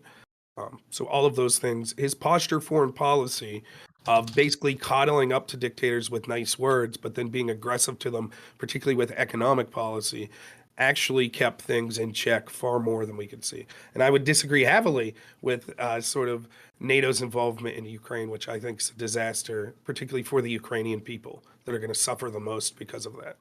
Okay. Well, with that, let me get through these super chats, and then we'll get to the next section, which is going to be Yep. domestic. Rob, you can go next. You can pick the next topic. Okay. Well, go ahead with super chat. So that's fine. Sure. $5 from Cryborn to say, I respect that Rob genuinely cares about corruption. We ignore Biden's history of plagiarism, lying, and inappropriate hair sniffing and pinching. Thank you for the $5. $2 from the Trib1 to say, the live chat is brought to you by PV. Thank you for the $2. $5 from Turtle Emergency to say, if it was a disaster, it was the disaster of the person who agreed to a timetable without a plan. Thank you for the $5. And $5 more from the Trib1 to say, question for both at the end. If Trump wins, will the U.S. lose democracy? Also, if he wins, what happens with our current stance on foreign policy? And if you want to answer that, you may. Go ahead. Yeah, the democracy, the way it's said, the people that are saying that we'll lose our democracy is a euphemism for the institutions that run our country and what they believe. We actually don't have a democracy. Technically, we're a republic anyways, but our vote doesn't matter because these institutions put their thumb on the scale. If I can make it as simple as this, with Biden, if he's on the side of the institutions and the institutions decide to be corrupt, there is no check on it. If Trump gets in there and decides he's going to say he's not going to leave dirty progressive victory pack people like Whick vote, guess what will happen? Everyone in his administration will go, no, screw that. No, not happening. To the point where we even saw generals disobeying orders like pulling out of Syria. So the idea that Trump's going to come in and he's going to be this crazy dictator authoritarian isn't possible because he can't. Every institution under him, the State Department, the DOJ, all of them will be against him from day one because he's an idiot and he won't drain the swamp like he said that he was supposed to. But at least he's not going to advance the swamp like Joe Biden will. Any response, Alex? So I 100% believe because, Rob said he's not going to be this crazy dictator. He actually has openly said, I'm going to be a dictator. And he says, for one day, but we all know that that's not the case because anybody that has that much power, they're not willing to give it up. Now, when people say, well, wait a second, why wasn't he a dictator his first 4 years? It's because he didn't know what the hell he was getting into. I've read multiple books about his administration. And in one of the books, he brought in some of the people he brought in. There was maybe onesies or twosies of people that had some experience regarding government. Other than that, a lot of people, it was absolute chaos in the White House. And he had the highest turnover rate of any administration. He pretty much got rid of 95% of his A team essentially, because here's one thing that Trump doesn't like. He doesn't like being told he's wrong. He doesn't like being told he's making a mistake. He fired and had a lot of people forced to resign, just forced them to resign because he doesn't like being told that he's wrong. He's already made it abundantly clear that he wants to stock his next administration with yes men. That's dangerous. He wants people to just basically tell him, yes, sir, that's a great policy right there, and not challenge him on it. It's great to have in administration people that are going to work with you, but they have to be able to tell you, no, sir, that's not how you do things. You got to have checks and balances in place. Trump wants to get rid of all those checks and balances essentially to him. That's why he believes he has immunity for everything, because presidents have immunity. No, that's not how immunity works. But, and one last final correction, though, is that we are a constitutional republic, but we are still a representative democracy because we, the people, elect our representatives in Congress. That's what makes us a representative democracy. So we can be both a representative democracy and a constitutional republic, essentially. Do you think it's healthy for a democracy for the opposition leadership to go on national television and say that the most powerful elected man in the world, the president of the United States, has to be fearful to criticize the intel agencies under him because, quote, they'll find 6 ways from Sunday at getting back at him? Do you think that's indicative of a healthy democracy? I'm not sure what you're meaning. I mean, maybe I'm just like not understanding what your question is. Chuck Schumer, but when Trump won the election, but before he was sworn in, went on Rachel Maddow's show and said that Trump was stupid to criticize the FBI because they would, quote, find 6 ways from Sunday at getting back at him, which they did. They illegally spied on his administration and had been doing so for quite some time, to the point where Schumer said that, leaked to the press, had a 3 to 4 year investigation, and never stopped going after Donald Trump. Is that a sign of a healthy democracy? So you're just wondering, like, is it healthy for an FBI investigation to investigate into Trump? No, I'm asking you, when it is so corrupt that even Trump's head opposition leader, which Schumer would have been at the time, admitted that the leader of the United States cannot criticize, take Trump and Schumer's name out of it, Sure. right? The president can't criticize the agencies underneath him because they will sabotage him. That's what Chuck Schumer was saying. Do you think that's a healthy democracy? Unelected bureaucrats in the intel agencies are beyond criticism because if they're criticized by even the president, they'll find a way to go after them. The president can, criticize anybody. But the thing is, though, do you think it's also corrupt? I mean, do you think it's a little bit shifty that he would actually just start firing people like James Comey? Do you think that was healthy for him to do that? Yeah, he should. Let me ask you this, right? Do you think Comey should have been fired? No, why? You are in the minority then, because Democrats were all calling for his firing. Yeah, but I'm not I don't have to agree with everything the Democrats say. Okay, that's fine. You acknowledge though, Democrat leadership wanted Comey fired, correct? Yeah, they did because they didn't like the way that he handled the Hillary Clinton situation, which it's a fair criticism essentially. But my problem is though is that Trump was known for firing people, especially if they got too close. He was terrified of people that were very critical of him and whatnot. And the way for example, Alexander Vindman's a great example. After they kind of threw out the whole impeachment scandal, what happened afterwards? He just basically got thrown out of his ass. Good. So basically, he should also be criminally investigated. It's clear that he was operating as an agent of Ukraine. It's clear that he was working with Democrats with this shady whistleblower Eric Ciaramella, whose name we couldn't even say. Remember that? Remember when whistleblowers were so sacrosanct that we couldn't even name their names? Now when we have whistleblowers out the wazoo coming out from the FBI under Joe Biden, all of a sudden we don't believe them. They're liars. They lose their job. They get fired. I noticed you haven't talked about that with Biden. All of these whistleblowers from the IRS and the FBI, Shapley, Ziegler, etc., that were demoted, fired, etc., because they didn't want to do things like spy on fellow Americans at school board meetings. This is the interesting. Here's the question I have for you. You already said, should Trump have fired Comey? Yes, you should absolutely fire people that are intentionally sabotaging and lying to you. I don't have a problem with that, right? But you've already conceded that Democrats wanted him fired anyway, so whatever. The question I have for you is, what are the things that you are saying that are anti-democratic that Trump will do if he's elected? Let's go through them one by one. Well, for example, like I said, he's just going to hire, loyalists that are only going to answer to him. He believes that he is the answer to everything. Yes. That's one. I just want to make, he said one by one, so I want to make. Okay, gotcha. I think that's a good idea. If I may rephrase this to maybe make it a little clearer, and you can correct me if I'm wrong, but your assertion here is that Trump will surround himself with yes men, fire anyone who disagrees, and simply set himself up as kind of like king of the castle here. Is that accurate? Yes. Okay. Yeah, I mean, that's basically what every administration does. You don't keep people that are intentionally hostile to you. That's not what happens. So, for example, if you go back and you look at the first impeachment of Trump, you had all these people from the State Department that were repeatedly saying things like this. They were saying, Trump was going against our foreign policy. I'm sorry, you're an unelected bureaucrat. You don't have a foreign policy. Trump is the elected representative of the people. If Trump decides that our foreign policy is not going to be to continue to fund Ukraine, that's the legit way that it should be done. Not that a bunch of people in the State Department that weren't elected say, we don't like that, so we're going to sabotage this president. And all presidents do this. I'll turn the question to you. Do you think Merrick Garland's a yes man for Joe Biden? No. Why not? What do you mean, why not?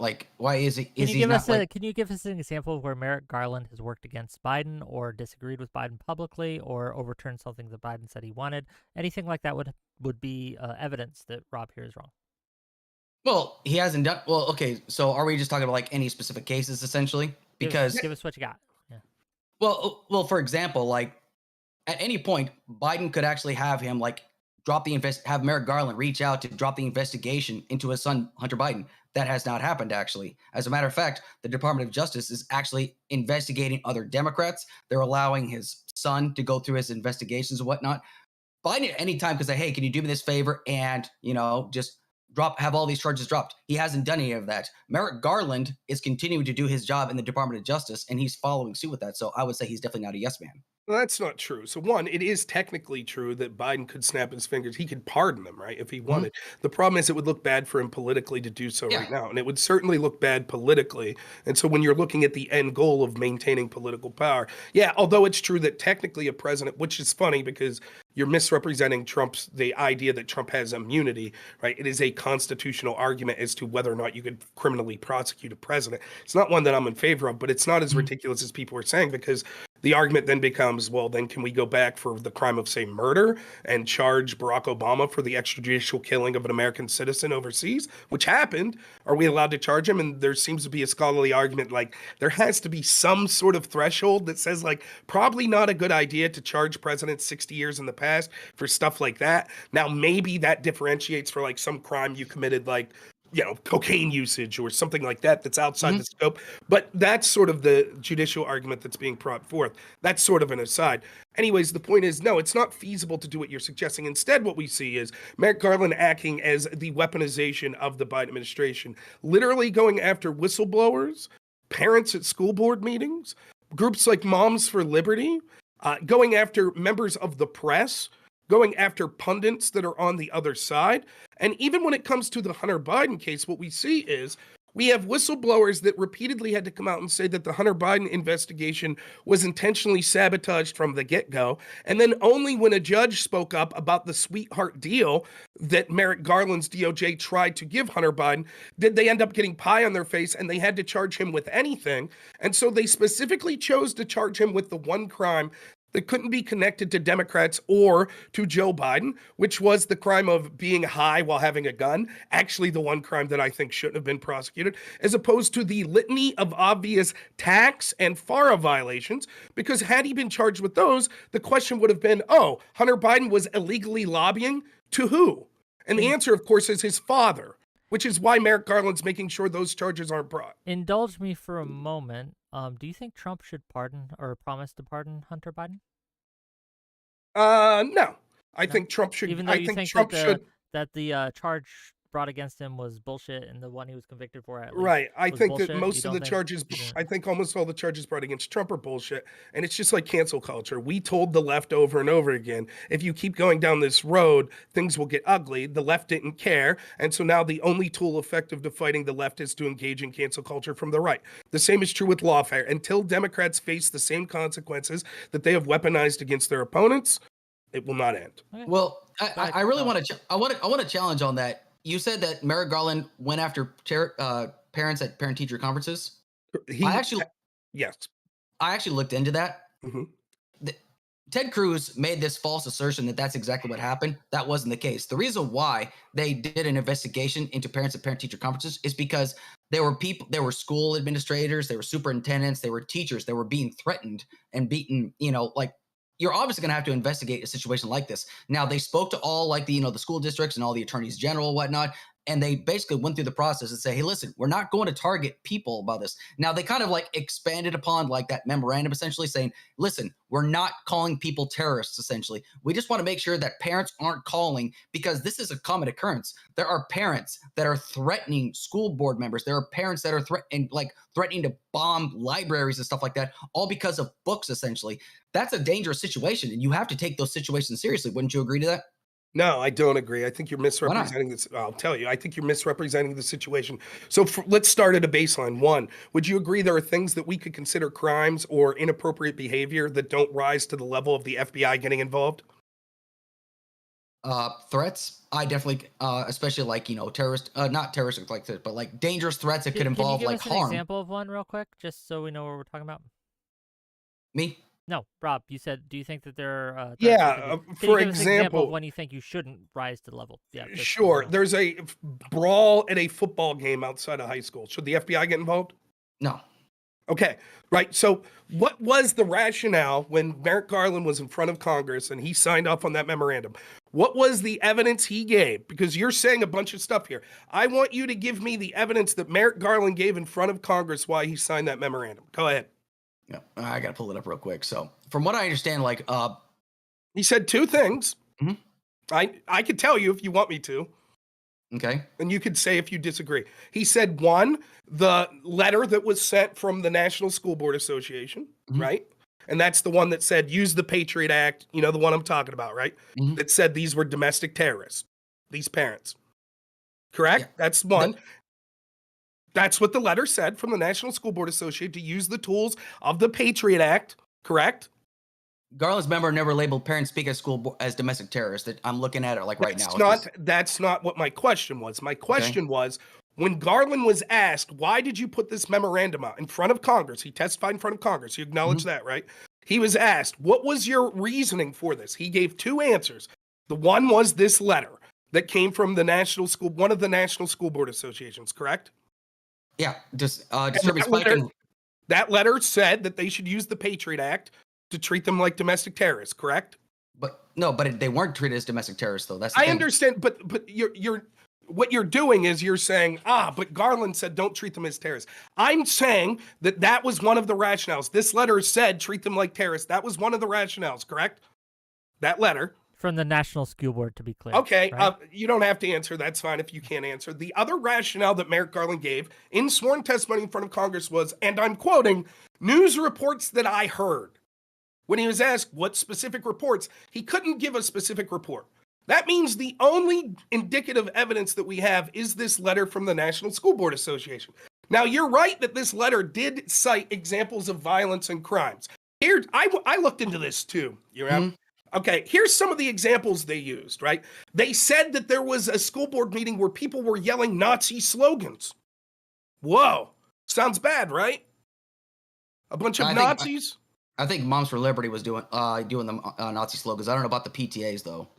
Well, the reason they cited a specific school that this happened on, the Nazi slogans was not people endorsing Nazis, but calling the school board that had locked down the school and forced kids into masks Nazis. They said, you're being a bunch of Nazis. So that was one. Then it cited a couple other examples like that, people that were just yelling mean things, not threats, just mean things. And then it cited two acts of violence. There were two crimes. One was a school board member left and someone chased them down and punched them. Hands down, assault, no question here. I don't think one assault's reason for the FBI to get involved. Would you agree? Sure, that's fair. Okay. The other example it gave was the story, and I'm going to forget this, I believe it was Loudoun County, Virginia, where a man was arrested for disorderly conduct and some other things. Want to know why he was arrested? You see, his daughter was raped by a trans student in a bathroom. And then he went to the school board meeting where other parents were furious about the incident, and the principal lied and said there was no sexual assault. And this dad was furious and started cursing and swearing and screaming and was escorted out and arrested for doing that, which the charges were later dropped. That, to my knowledge, is the two examples of criminal activity that Merrick Garland used as the basis for this memorandum. I'm happy for you to show me any other examples that Merrick Garland cited. I'll give you the floor right now. Give me any examples of violence or criminal activity that Merrick Garland cited, other than you generally saying, well, parents were getting mean. They were saying mean shit. Can you give me any specific examples? As he looks for them? Oh, go ahead. If you have them all up. No, go ahead. Go ahead. Keep going. No, you're good. Okay. So just for my audience's clarity thing. So is your accusation here, Rob, that Merrick Garland used the force of the government in order to prosecute these people? Is this what we're claiming? Investigate. In fact, several of the FBI, at least one of the FBI whistleblowers said the reason he decided to blow the whistle was because, contrary to what we haven't even got to how it was actually implemented, was that he was basically told to sit outside school board meetings and spy on these parents. Sure. How many people were arrested by the FBI by Merrick Garland's direction? Not sure if anywhere. There were some that were investigated. For example, Moms for Liberty was investigated using the same tools that we investigate other domestic terror organizations with. But it's sort of irrelevant to the question of, weaponizing the FBI to spy on groups that you consider your political opponent. For example, let me ask you, Whick or Alex, right? Had Donald Trump had Bill Barr come out and say, we think that anti-immigration, or we think that anti-ICE groups are a danger. They attacked several ICE facilities. And so now we're going to have the FBI work with local law enforcement to monitor any time that there is a protest of people protesting our immigration status. Do you think that's something that Democrats would have accepted? They would have said, oh, fair enough. There were attacks at ICE facilities. Do you think they would, or would they have said, this is Trump destroying democracy. He's weaponizing the FBI and the DOJ to go after people that are his political opponents? Because that's how we got in this conversation. We're talking about attacks on democracy, correct? Sure, let's let Alex answer. Go ahead. I'm sorry, I missed what because I had to look up. Okay, I'll rephrase. I'll say it again. I'm sorry. He's asking you if, Mhm. right, something similar had happened with ICE facilities and things like Mhm. that. You know what? Instead of me steel manning it, Rob, repeat so I don't get I it. can do it. I'll do it in 10 Yeah. seconds. There were a bunch of groups that hated immigration, right? ICE. Mhm. They attacked ICE facilities. Imagine that Trump had Bill Barr come out and say, we're going to, anytime there's an immigration protest, we're going to have the FBI cooperate with local law enforcement to look into them. How do you think Democrats would have responded to that? So just make sure I have this clear, okay? I just want to make sure I have this 100% clear. Mhm. Are you talking about like physical attacks upon like ICE facilities and whatnot? Yes, that you'll acknowledge that happened, correct? If attacks happen on ICE facilities, that's different because that's a government institution essentially. Okay, but you acknowledge that did happen. Oh no, I think he got All right, got. Well, for those listening, it did happen. There's actually footage of them pulling down the Oh, Okay, am I good? Okay, Yeah, you're good. You're good. Go ahead. Where did you lose me at? We're still You waiting just for your asked answer. me. Yeah. Okay. I just want to make sure. That it was clear that if facilities were in fact attacked by people, right, and sending out like law enforcement to investigate people that assault ICE facilities, right?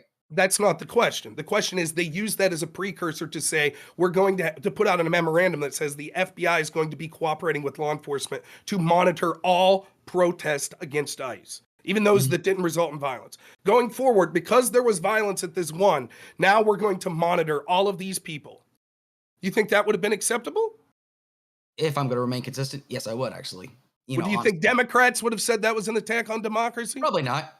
Yes, they would have. They certainly would have. And they would have been right to complain. So, okay, you have those examples? the only thing that I can see is like 5 days after receiving the NSBA letter, Garland issued a memo citing a disturbing spike in harassment, intimidation, threats of violence against school administrators, board members, teachers, and staff who participate in the vital work of running our nation's public schools. So as far as like any like actual cases, that's about all there is to it. Yeah, he didn't have it. So I watched the entire hearing and I was shocked. I was absolutely shocked that Garland he didn't even have a clue. He was like, yeah, some news reports. And they're like, can you give us an example? Like, what was the news report that you heard? I mean, you're literally talking about using the FBI to monitor people at school board meetings. So surely the rationale from this has to be beyond reproach. We had very specific evidence that XYZ was going to occur. But instead, he's just like, well, and they actually came back, if I'm not mistaken, that National School Board Association rescinded the letter because they're like, our bad, this letter was overly hostile language, blah, blah, blah. And so if you take the letter portion out of it, and even the National School Board Association is like, we no longer want to stand by that letter. What was the rationale? And again, then we have whistleblowers from the FBI saying, we're treating these people with the same watch list that we're treating domestic terrorists. I was literally, the one guy that spoke at the committee said he was like, when he decided to become a whistleblower, he's literally sitting in a parking lot of a school board meeting, spying on parents over the flimsiest of rationales. And the reason was because these people were seen. It's the same reason that there were so many attacks all over the place, particularly on people that were upset about COVID policy. Now I right? Finish your point. Go But ahead, now Whick. I have a question. But go ahead. Go ahead. Sure. No, go ahead. So I'm just trying to get at the actual complaint here. Would you let me give you a hypothetical, okay? So there are reports. You get a bunch of reports from randos, just civilians, right? Saying, hey, there's this pro-Palestine protest that's going around, and we've heard some shit, right? We think they may be planning something. This is kind of scary. What do you think that the FBI or the police or whatever should do in that situation? Should they just not look into it because it's not because it's so wishy-washy? If there's specific evidence that suggests a specific incident occurring, of course I don't have a problem with the FBI looking into it. What I would have a problem would be, and I say this as someone who doesn't really have a love for the pro-Palestinian protesters. Well, My that's take why on I'm using an Israel-Palestine's example, a little, right? it's a little, I don't think we should be involved at all. I dislike both sides, to put it bluntly, right? But I have no skin in the game for the pro-Palestinian protesters. I would have found it to be outrageous if the Biden administration, if Garland put out a memo that said, well, we heard that there was going to potentially be some sort of bad incident, so the FBI will be monitoring every pro-Palestinian protest. I would say that's outrageous. Just like I said, and I'm consistent on it. I found the treatment of Muslims after 9/11 to be outrageous. That there were mosques that our government was spying on, that there was no evidence whatsoever to suggest that these. But now, if you have specific evidence that this specific mosque is involved, that's a different question. But to just generally say, well, we're labeling this entire group of people, and it's these sorts of erosion of rights, if you don't stick up for the people you disagree with, right, that it snowballs. That's how we ended up with the Patriot Act. And so when I hear all of these attacks on democracy, like I see the attacks on democracy. I see the FBI. This is just one incident. We could talk about whistleblowers. The Biden administration and the Obama administration collectively have gone after more whistleblowers than every other administration combined. Let me No one ask said you, shit when Obama did it. Let me ask you, Alex. Yes. Because I have a question for you on this as well. Sure. Right. So let's just, for the sake of argument, say that Rob is completely correct here, that there was no basis. What should Merrick Garland, or if Merrick Garland didn't put a stop to it? So it's not just that he didn't go along with it, but he didn't stop it from happening. Do you think that that's at least a black mark on his record? If he knew about these incidents that were going on where the FBI was, and again, we're just ceding to the argument for the sake of the hypothetical. Sure. Rob's entirely correct here, and that they were violating people's rights by going and extrajudiciously spying on these people, and then Merrick Garland knew about it. Do you not think it's a black mark, at least on his record, that he didn't put the stop to it? Yeah, I would say so. Okay. If I'm going to be perfectly honest, I'll be honest about this. Can I talk about something maybe that it's more contemporary, that maybe you know more about, right? If Merrick Garland's not just a yes man for Biden, why won't he release the tapes of Robert Hur? He actually explained that in great detail. I'm actually glad you brought that up. It's because everything else that's within the tape is basically like a bunch of filler words, like the and the and the like the blank stuff. So basically, and he's already actually testified under Congress that, you know, special counsel Hur essentially said that this is a complete transaction. What's the word? Transcript. Okay. The transcript in here is complete. There's nothing else missing. Bless you. There's nothing else missing in here. Everything in here is 100%. The only thing that's missing in here is we didn't include the uhs and the ums and all the filler words because they're essentially not important. Essentially, that's the reason why they're not essentially releasing them. There's really no point to it, and he was very, very clear about that. If that's true, then why not just release them? If it's literally the same thing, you know the reason as well as I do. What would be your hunch why they're not releasing it? If you had to guess. Because Biden stutters, because he does a lot of filler words and stuff like that. I mean, because it's going to prove Robert Hur's points, where basically Hur let him get away with mishandling classified information and reading it and showing it to his ghostwriter. And the reason he let him go for that was because a jury would be sympathetic because he's basically just a sad old man that doesn't know where he's at. And the Biden administration said, no, how dare you? And so it's like, okay, well, let's hear the tapes, as opposed, if we're admitting that the transcript's not the full measure, that there were filler words and stuff like that, then we want to hear the tape.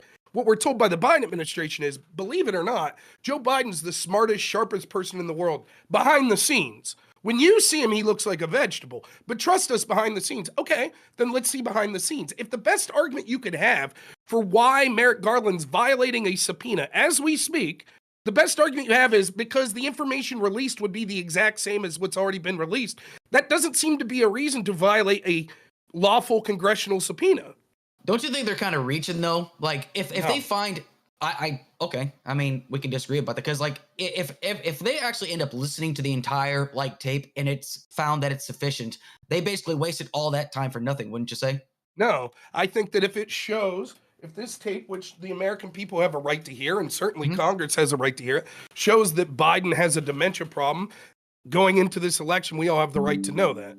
I think Well, that's absolutely true. I don't think the argument of just trust us, we made some slight alterations, but trust us. What if one of those alterations were, for example, him like under his breath saying something like, yeah, I did know that was classified, and they altered it? How would we know? Why won't we just see the source material and then we can decide for ourselves? Instead, we have to rely upon a transcript, which we've been told has been edited. well, the only thing they edited out of there was just like, once again, the filler words How do essentially. you And know? it's just, well, because so you don't trust special investigator Robert Hur? You don't trust his No, judgment? I don't Okay. trust his judgment. He let Biden off the hook. I don't trust his judgment at all. He gave the exact rationale for why Biden committed a crime and then decided not to prosecute him because he's a feeble old man. That's ridiculous. You want to talk about immunity? Any crime that requires intent, now Joe Biden has immunity from. Because he'll just say, did you ever see that Seinfeld episode, right, where they're stealing books? Uncle Leo, I'm an old man, I'm confused. That's I the don't Joe remember that Biden. one. You're missing out. We're Yeah, being I told know. that we have to vote for this guy, right, for president of the United States, but he's too confused to be held accountable for decades mishandling classified information. My question is, why hasn't Biden given himself immunity from this then? Because it would look bad politically. So what? So he can't give him. So can't give himself immunity or something like that. I mean, is that what you're wondering? Like, No, how bad would it look politically if Robert Hur would? Right. Hold on, Yeah, hold on, yeah, hold on. but- Alex. Okay, Yes. please. Mhm.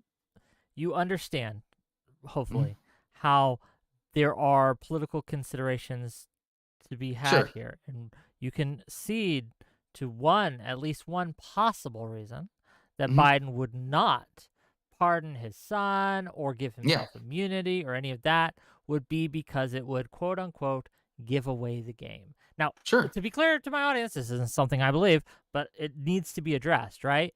So, do you at least acknowledge that that's possible? Yeah. Okay. So, Yeah. to address Rob's point, right, please, why do you think, if not that, why would they refuse to release the record from the Hur report, right, the unedited document? Because there's too many ums and ahs? Yeah, because there's a lot of filler words in there, and Robert Hur even said that there's nothing else. This is a complete transcript, essentially. Do you think it's a good idea that they're not releasing the transcript from a political standpoint? I honestly don't. I think they should release it. I don't care, honestly. Okay, let me ask you this. Do you agree? Sure. Look, and this is a tough proposition, right? Okay. Because polling, we all know polling can be wildly inaccurate or biased, whatever. Mhm. But do you, in general, agree with polling that suggests a huge percentage of people in this country are distrusting of Congress, of the president, whether it be Biden or Trump, of the intel agents? Would you agree with that? Yeah, sure. You don't think then that us being told, trust us, this dude's violating a subpoena right now. Merrick Garland's violating a subpoena, a crime for which he says is so serious that Steve Bannon's going to prison, right? Mhm. Like right now, Steve Bannon's going for the same crime, violating a subpoena. But Merrick Garland's voluntarily violating a subpoena because he wants to keep the word and from the American people being heard. But trust us, that's the only reason. That's all it is. You don't think that that's bad for an American people that are already so distrusting that it's like, Could be. it doesn't, I mean, does it make sense to you? Do you think Merrick Garland should be prosecuted and go to prison for violating the subpoena? In a fair system, yeah. This is the United States of America. We have the right to prosecute anybody. But here's what I'd like to go for you, okay? I want to just kind of toss this back. I want to at you, get okay? back to that in 1 second, but go ahead. That's fair. Yeah. So if we're not allowed to trust everything, like if we're saying, okay, we can't trust the system, we can't trust everything else, why should we trust anything about like what Trump says? He has immunity, therefore he should be cleared of all crimes. Why should we trust anything that Trump says when he's pretty much been wrong about every single thing? Why is it people have so much faith in Trump when he has consistently lied, and he's even stolen classified documents he was not allowed to have? Why is it that we cannot trust the system, but we can trust Donald Trump? Why is that? Well, who says that? Who are you debating? You're not talking to someone no. who's some Trump sycophant. So Well, to no, but let me answer. yeah, Like Let him answer, please. to what you say specifically there. Trump's opinions on a legal theory, you don't have to trust that. That's going to go to the Supreme Court and they'll make a decision, right? And you may agree or disagree, but I'm not taking Trump. This is what I think of Trump's legal theories. sure. Nothing.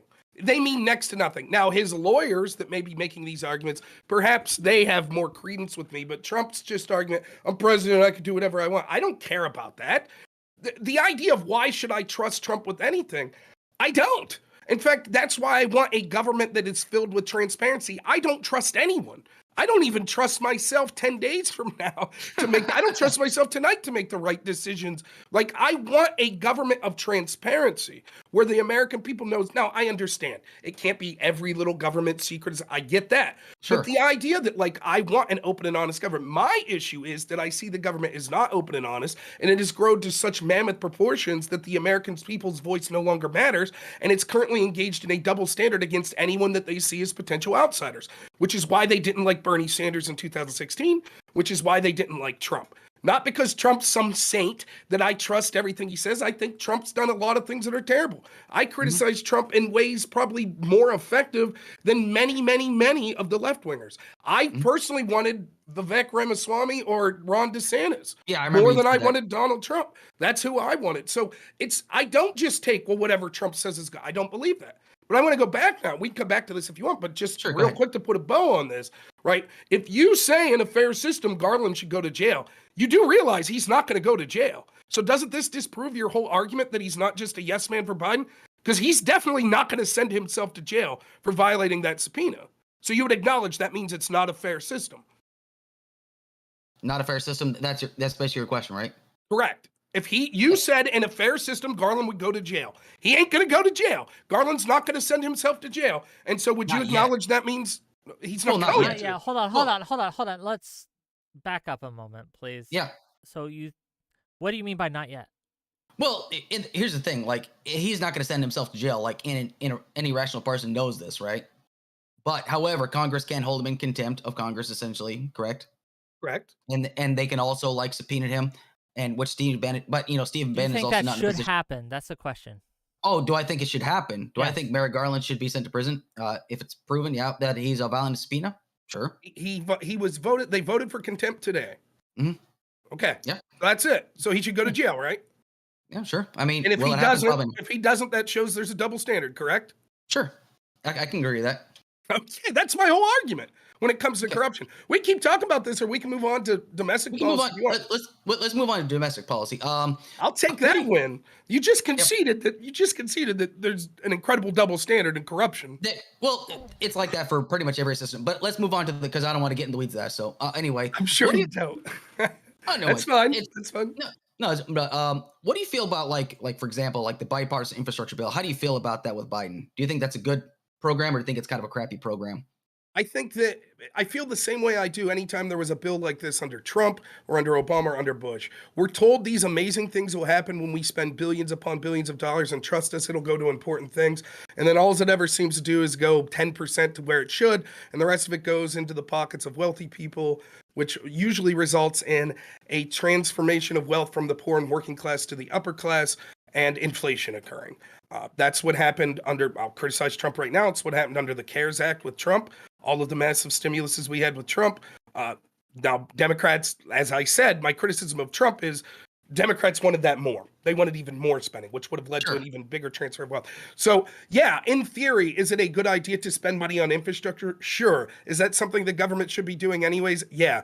I refuse to believe that the CHIPS Act, the infrastructure bill, the Inflation Reduction Act that spent trillions of dollars, which we're now seeing in our pocketbooks when we go buy groceries, was a good thing, because trust us, it promises us that it's going to build roads and stuff. The better question to ask is, how is the economy in such a shitty shape when Biden just printed trillions upon trillions of dollars?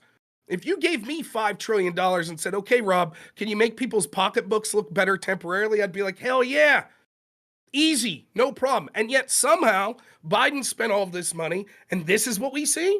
We see, and we could talk about the numbers if you want, right? But the American people aren't lying when they say we're feeling the crunch, and they are. And if we believe the inflation numbers from the government, they're really bad. And if we actually look at what it really is, it's way worse. So the American people aren't buying. I've said this, Biden's team, Whick, you got to get Progressive Victory to call me, man. I'd set the message for them. Biden's team makes a mistake the entire time when they're like, oh, the economy is great. That's such a bad argument, because you can't lie to people about that.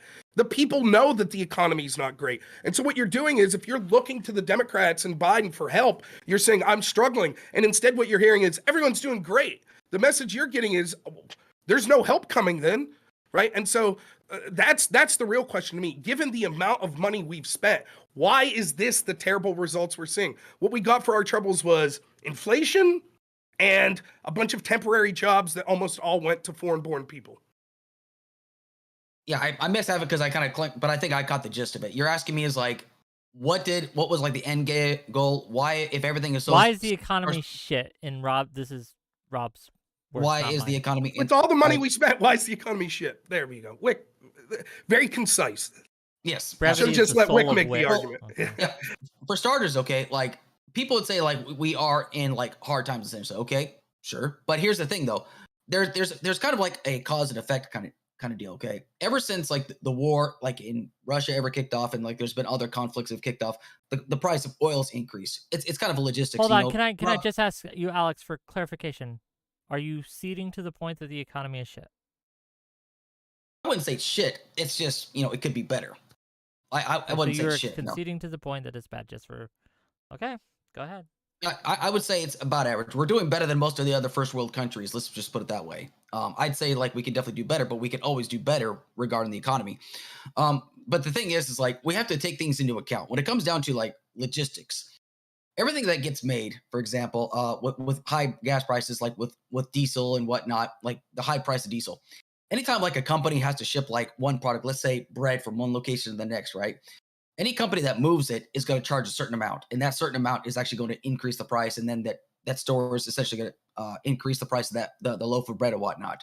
That's going to happen essentially, especially when gas prices are, I wouldn't say they're high right now. They're about in the middle right now. We're actually, I wouldn't say in a terrible spot.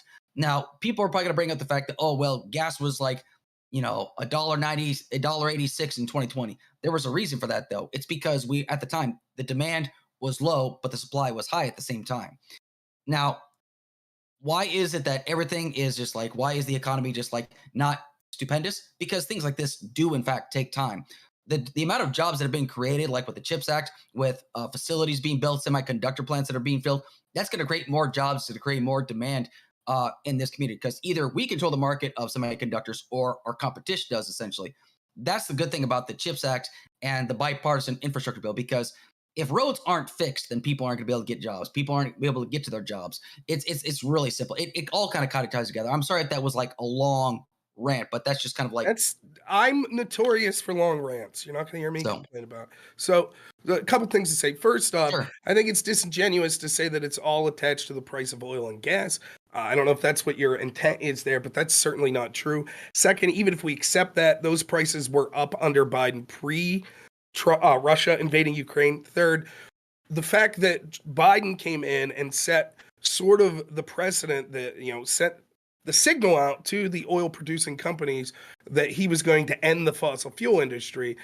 Even though it is true that domestic production is up under Biden, if they would have continued the same policies, there's an estimation that Trump's policies continued into the Biden administration would have produced an additional 2.2 billion barrels of oil. So actually, even under that metric, Biden did slow it down.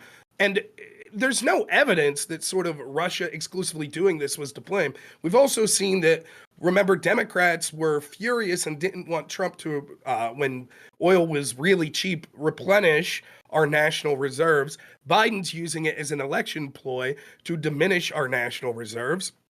Biden probably well knows that it was either the United States, our allies in the UK, or Ukraine, or probably a combination of the three, that blew up the pipeline that was blown up over there in Europe, which made oil prices, energy prices, not oil specifically, but energy prices across the globe go even higher. And all of this inflation was occurring well before Russia invaded. The truth is, why is it that you remember when Biden came in office and he was like, yeah, I won't make excuses. The buck stops with me. But everyone's fault but his. Why can't we blame Biden for Russia invading? Why not? They didn't invade when Trump was there. So if the excuse is going to be, well, he can't help it, Russia invaded, what did he do to prevent it?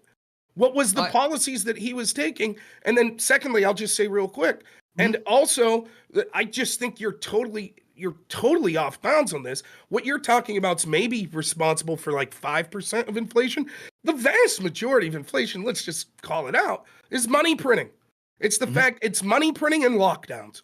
both policies that you could criticize Trump for, and I do heavily, but certainly Biden and the Democrats did even worse. When you shut down the world's largest economy and then you double the money supply or increase it by 50% or whatever, who would be shocked that all of a sudden the value of money is less? And the people that inflation always hurts the most is poorest people and working class people. So the reason why, Russia didn't invade Ukraine probably because they weren't ready at the time. That's the thing. And they also probably figured, oh, well, Biden's in office. We'll just, Biden's obviously, they didn't do anything with they thought they were just going to invade and they were just going to take over Ukraine in like 3 days, which turned out to be false. We actually were helping out Ukraine. Actually, we were training and building up their forces. So we got to, that's something that's been happening between Obama, because we learned what happened in Crimea, and then it continued with Trump and it continued under Biden as well. Now, to answer the question, printing money, yes, but there's nothing that we're not taking into account. The tax cuts in 2017 actually increased the deficit, increased the national debt. We basically bailed out people that are wealthy corporations, essentially, in a set, and basically we got saddled with that debt as well. And I'm sure you're going to be critical of that as well. But it's all kind of combined in together, essentially, because tax cuts don't actually benefit the American people. It actually benefits the top 1%, which I'm sure you would probably agree with. It's not true. The tax cuts actually did benefit poor and working class people as well. Now, the argument, it is true, but would you deny that? You're just saying it didn't. Why am I paying more taxes then under those tax cuts? I don't think you were. Well, maybe you specifically were, but I don't know what your income bracket is, but most people were paying less under the tax cuts at all income brackets, those that paid in.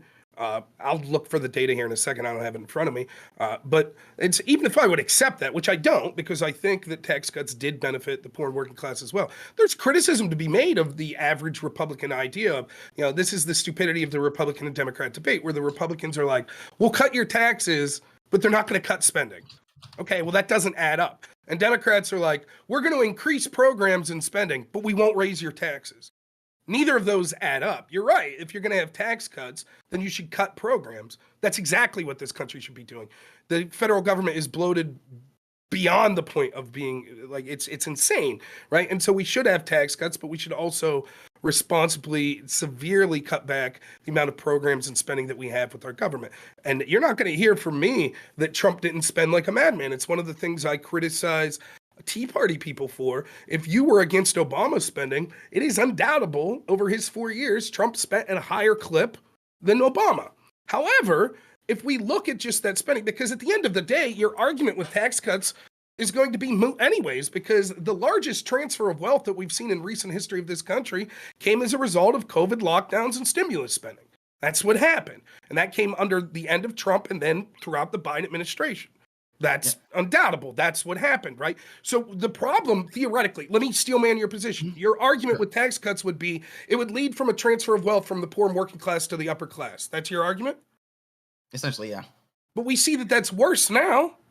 And the reason that it's worse came about because of the socialist policies of big government intervention into our government telling us to lock down, and then big government intervention in the form of printing money and sending out all this money. When the government prints this money, the people that are advantaged the most are the people that get access to the money first.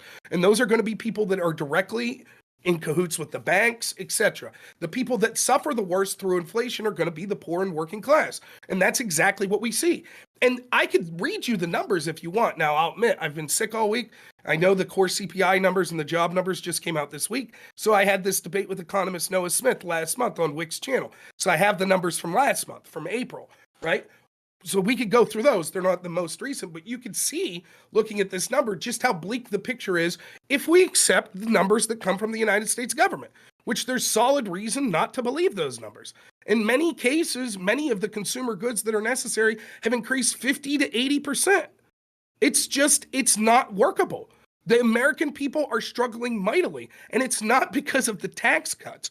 But the difference is, I'm throwing you a bone and saying this. I'm not saying Republicans and Trump aren't responsible for this as well. They are. They signed off at the end of the day. They did. It's just that the Democrats have been worse. And I don't find it persuasive, the argument to trust us, this economy is great. Like one of the things you said in your opening statement, which is sort of ironic because I think you have this exactly backwards. You said Trump inherited a good economy and Biden inherited a bad economy. But that's an argument for why Biden's doing even worse. If you inherit an economy that bottomed out, then surely it's easy for you to say, look, we're making market improvements. And Biden tries that. He says, look how many jobs we're creating. Right. You and your party went along with Republicans in shutting down and killing thousands upon thousands upon thousands of jobs. And then when you let people go back to work, you say, look at the job we just created. No, you destroyed people's lives and then told them they could go back to work. Okay, two things.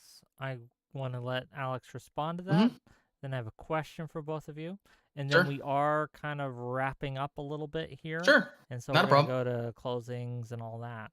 But Mhm. I want to give you a chance to respond before I ask you both a question. Go ahead. Yeah. Okay. So first things first. Okay. Like with the whole COVID lockdowns, people could say, "Oh, the COVID lockdowns were absolutely horrible. They never should have happened." The truth is that we were dealing with a pandemic that nobody knew how to handle. Why? Because the task force got gutted, essentially. A task force that was actually supposed to predict and basically like have a plan. There was like an absolute playbook to fix pandemics like this. And when people say, "Oh my God, we never should have done these lockdowns," are probably some of the reasons why people are still alive. Honestly, I mean, you can disagree with it all you want to, but when I looked at the numbers, I mean, like in some cases, there were people that were actually saved. Australia had the same kind of turnabout. There were some countries that actually had these lockdowns. It probably saved people's lives more than likely. And we have to look at this from a very pragmatic point of view. Essentially, yes, they printed a lot of money. There was a lot of people that took advantage of PPP loans, like wealthy people, especially. They shouldn't have qualified for them. That should have been less specifically for like small business owners, people that actually lost much. Now, there wasn't a plan for COVID when it hit us.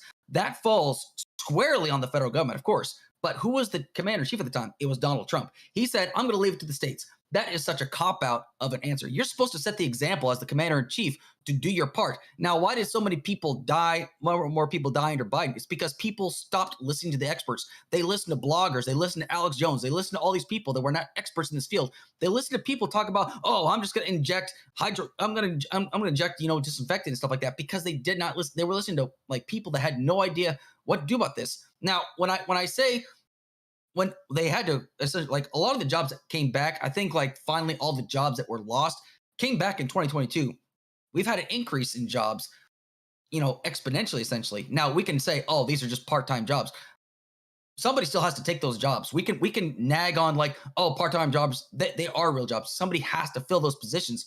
We can say, "Oh, well, that you pretty much killed the American dream." We didn't kill the American dream. It's just it got put at a halt.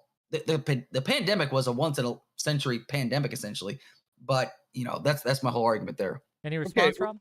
Yeah, real quick. The labor force still, it's not true that we've been creating jobs beyond the level. I mean, that is true in a sense, but it's not the number we should be looking at. We should be looking at the labor participation rate, right? Because as the country's population grows, there's always a natural growth in job growth. So the question is there a higher percentage of people participating in the labor force than now? We'll read this real quick. As of July 2023, the labor force participation rate was 62.6, which is almost a percentage point below its pre-pandemic level in February 2020. This indicates there are still fewer people participating in the labor force before COVID. I don't have the study in front of me, but Johns Hopkins did a comprehensive look at different countries and their reactions to COVID, and they found that lockdowns had almost no effect on saving lives. In fact, quite to the contrary, we see countries that didn't lock down, that we were told were going to be devastated, like Sweden, actually are doing better than their contemporary countries when it came to excess deaths during the pandemic and now after the pandemic. We could also see that same comparison states, where we could see states that we were told, like Florida, which had every reason to suspect would be a state that would be near the top of COVID death rates because it has an elderly population, which is basically the biggest comorbidity you could have. It actually fell right in the middle. I think it's like one state below New York when it came to COVID deaths. And that's even if we trust the numbers, which is a difficult proposition in its own right. No, lockdowns didn't save lives. They were a disaster. The idea that we shouldn't have known is ridiculous. The problem was that we did trust the experts, not that we needed more experts. The experts weren't thinking about what lockdowns would do in other fields. If I'm a pandemic expert and you say, "Hey, what should we do about a pandemic?" I may come to the conclusion, tell everyone not to leave their house for the next 40 days. However, if you're someone who's looking at the bigger picture, you would say that will devastate and harm more people in the long run because it'll kill the global economy, which is what people like me were saying. And I was right. I was absolutely vindicated, just like I wasn't so much about COVID. And there is no evidence. I will allow you to point to the evidence. I'll just ask you bluntly, if it's true, and we were told that Florida was one of the worst lockdown states, Why is it that their death rates weren't any worse really than a state like New York that had the biggest lockdowns? So you're wondering why Florida didn't have the large. So you're trusting Florida's numbers, but not New York's numbers. Essentially, I'm just want to make sure. I'm trusting both numbers for the sake of this argument. For the sake of this argument, you're trusting both numbers. Correct. Why did Florida have because from what I understand, most of the red states actually had like some of the worst rates, if I'm not mistaken. But they didn't when it came to Florida was the state that we were told, right, that when it came to lockdowns, did it the worst. Remember there was that ad, what was it? The Purge, the Forever Purge. The Democrats put out this ad, and it was like on an airplane, you have the right not to wear a mask and die of COVID, right? And there was this big fear-mongering. They said bodies were going to be piling up on the streets in Florida. It didn't really happen that way. Now, Florida wasn't the best state when it came to deaths, but again, when you factor in the comorbidities, the average age of people in Florida, higher than other areas of the country, so you'd expect that there would be more percentage of COVID deaths. I think they end up being like 22, 23, and New York was like 21, 22. Very comparable. Go ahead. No, what I'm saying is like they don't actually have the numbers as far as Florida is concerned, but it actually says right here in the National Library of Medicine, red states had higher COVID infection rates and deaths in 2020 compared to blue states. Red states implemented fewer political decisions to mitigate COVID-19 than blue states. Biological factors such as age and obesity predicted deaths only in red states, and vaccination rates predicted fewer deaths in blue states. Okay, just so we're not all just citing shit. Yeah. I pulled up the numbers from the where is this? The National Center for Health Statistics, and it rates by states. Here are the top 5 states. There's Kentucky, Oklahoma, West Virginia, Mississippi, Tennessee, New Mexico, Ohio. Well, top 10 for you guys. New Mexico, Ohio, Nevada, Kansas, Indiana, and Alabama. Those are the top 10. Just so we. But that's not the argument I was making. Okay. I was talking specifically. We were told specifically when it came to lockdowns that Florida did it the worst. Correct? That they opened up. Even Trump criticized them. They opened up too fast. Right? That's what we were told. And Florida is pretty middle of the road here, just by these. Correct. Yeah. Where's New York when it comes to Florida per capita deaths? Let me look. It's like within 1 or 2 states, isn't it? New York. No, it's Hold on. Are you looking at per Florida capita? is actually. I'm looking at death rate. Yeah. Florida is actually lower than New York by like 10. So New York's way up there. Okay. As opposed to Florida. But again, so that's just what we're from the numbers I'm looking at. Yes. So I don't know. Like, again, I'm for the sake of argument, I believe what I read when I looked at these was they were close. The point is we were told the exact opposite. Here's the argument that no one had, right? No one said, hey, you know what? Our death rate could be 0.5 percentage point or something lower if we completely lock down. However, the result of that will be economic devastation that we'll be dealing with for years on end afterwards. And people will die of other diseases more because of these lockdowns.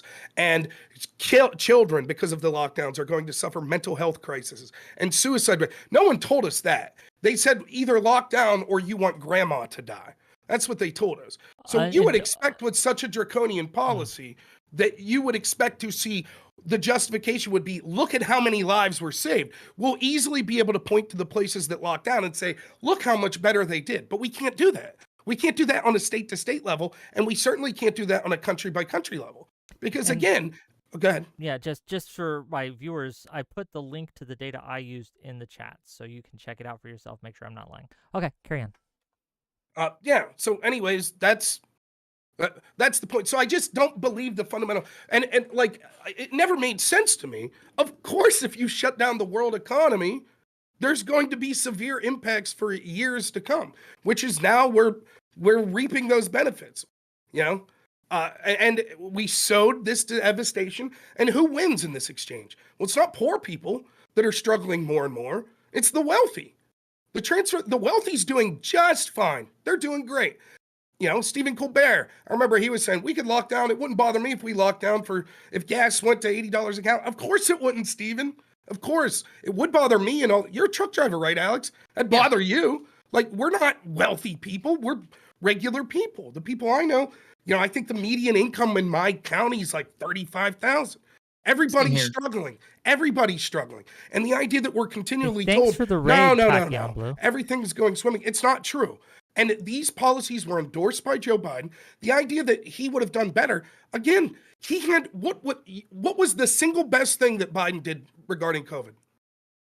Go ahead, I'm Alex. sorry. No. You cut out. What was your question? You cut out. What do you find was the single most effective or best thing that Biden did regarding COVID? What was his plan that you liked? Pushing out the vaccinations. I thought that was great because they said that he was not going to be able to push out 100 million doses, and he was able to do that like twofold. Actually, they challenged him to do that, and I thought that was great because the vaccines work essentially. I mean, people could say, "Oh, well, that's not true." They do. Okay, work. I'm not going to get into a debate on whether or not vaccines work, but I'll say this: like YouTube, we're saying vaccines are the bomb. Don't worry, right? Careful. Like, let's keep I mean, you and I can. Listen, for the sake of argument, that's fine, right? So let's concede that vaccines were the best thing.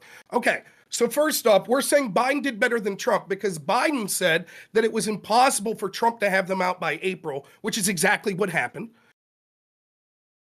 So they were created in a time frame that almost every expert and Democrat told us was impossible. Mm-hmm. And that was because of Trump's Operation Warp Speed.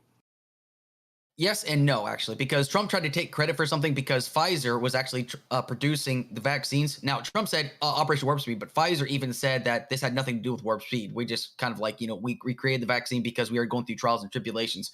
But I think you mentioned at the beginning, I mean, we don't want to go too much into this, I know, but you did bring up that Joe Biden says and Kamala Harris said they weren't going to take the vaccine. They said that they weren't going to take the vaccine because Trump said that the vaccine. They said we're going to trust the experts regarding that's. I just want to get a clarification upon that. So we'll get to that in a second. So yeah. It got created under Trump in a time frame that the Democrats, including Biden, told us was impossible. When Trump went out of office, they were sending out about 1 million doses a day, correct? Yeah. Okay, now Biden did up that. He almost doubled that at one point. Biden did, right? But that hardly seems like, oh, we're going to give Biden credit. Biden did such a better job than Trump because under Trump, the entire vaccine was created and then 1 million doses a day came out. And we were told by the experts on the Democrat side, not only would 1 million a day not be coming out, but it would be impossible for the vaccine would be created. And so all Biden did was let's get more trucks out there. Yeah, I mean, that still is a positive thing. I mean, we have to agree that's actually a good thing though, isn't it? Well, you could say it's positive, but I hardly think that you say that Biden did something extraordinary. He just took what was the natural progression of it took time to develop the vaccine. All of that happened before him, and he just said, "Okay, now let's get more of them." That's not what is the mind? What is the great skill that Biden needed to achieve that? Nothing. And then the other thing is you mentioned right the idea that people were distrusting because of Trump. People were distrusting. Well, if the vaccine was the thing you think's the most important, can you show me one time of Trump ever criticizing the vaccines? He said he encouraged people to take the vaccine, and then people booed him for it, essentially. His own crowd booed him for it. Okay, but we're not talking about Trump supporters versus Biden supporters. I just want to We're talking about Trump versus Biden. So I'm asking you can't show me, to your knowledge, even when he's being booed by his own crowd, Trump has continued to tout the vaccines. You can't show me one example otherwise. I'd have to look it up, though, but I don't have, you have me on that one. I've not found it. Okay. In fact, No, finish up, but we do have to. Okay. Yeah. And then I'll say this, but I could find them of Biden and Harris. I could find them criticizing it. And I know you're going to say, well, that's because they said they didn't trust Trump. Right. Biden even said at one point, he said, are you going to want to be the first person to take this vaccine that comes out under Trump? Now, you don't think that damage. In fact, one of the groups that was least likely to take the vaccine initially by race, do you know which group by race was least likely to take it? Which one? Do you have a guess? No. Whick, go ahead. African Americans. That's right. Yeah. Do you think most of them are Trump voters or not? I say most of them are Democrat. Right. And so now they're listening to the guy that they're going to end up voting for, saying, you going to be the one to put this in your body first? And then all of a sudden, mysteriously, as soon as Biden and Harris win the election, they're like, never mind, vaccines, we now trust them. Oh, and by the way, you should be forced to take it. Meanwhile, not one person at the CDC, at any organization resigned when Trump was there because they felt pressured of Trump rushing the vaccine. But we can't say the same of the Biden administration, which two people from, I forget the agency that was in charge of verifying whether or not the boosters were allowed, resigned because they thought the Biden administration was meddling, forcing them to approve boosters before they were ready. Okay, so I know we're really getting into it now, but I know I do it's have okay. some time constraints, and I do want to do two Okay. things before we end. One is which I have a simple question for both of you Sure. that I'd like you to answer. And I do want to read my super chats, get some money, and then we'll go to closing statements. Sound good, gang? Yeah. That's Okay, fine. great. So the question I have, and we'll start with Rob, and then we'll go to Alex. Mhm. Regardless of how you think the economy is or isn't, right? So setting that aside, what policy would you like to see whoever is elected, whether it be Trump or Biden, implement that you think would be healthy to help the economy grow? What is your number one economic policy that you would vouch for or try to promote as should be passed into law? Go ahead. Secure the border, stop illegal immigration, and massively reduce the size of the federal government. Okay. Alex, same question. I wouldn't say reduce the size of federal government. I want it to be functional. We've got way too much discourse going on right now. It's not about what's best for the American people. It's just best about like appeasing one particular party or Okay, whatnot. but what do you want? What is a positive actual legislation or policy that you'd like to see implemented or passed by whoever wins that you think would be healthy for the economy? Go ahead. It's kind of a tough one, honestly. I would actually like to see damn, you caught me at a tough one. I'd say for right now, more infrastructure. I'm all about infrastructure.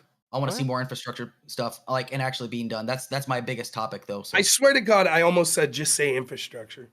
I love Oh, that. really? Rule. Yeah, because the problem with the yeah, we'll have problem to get on is, this. Yeah, we'll yeah, have to get on this. it's a big long. I debated someone once that I was like, look, the infrastructure bill includes all this crazy shit, like Yeah. teaching feminist studies, whatever. And I debated a person said, but that is infrastructure, because. And I'll ask you the same question. Do you agree with that? Is that infrastructure, sending money to schools for things like that? Not that I'm aware of, no. Okay, good. This person said yes. And I said, can you name me one thing that's not infrastructure? They were unable to do so, which that's the problem with infrastructure. It's an easy thing to say. More infrastructure. Okay, I guess. Bridges and roads are falling apart here. That's true. But no one ever does anything. We keep sending more and more money and it never gets fixed, Okay. Yeah, froze for a second. So but Beautiful. anyway, Okay, I think we've covered it, and people can judge whether or not who they think did well, who they think did poorly, where they did. Let me get through these super chats, and we'll get to closing statements. Sure. So first of all, from 2024, A Gay Odyssey, for $2 to ask, can you ask the panel what happens to the January 6th hostages? His words, not mine. I think anyone who committed a nonviolent crime should have their sentence commuted.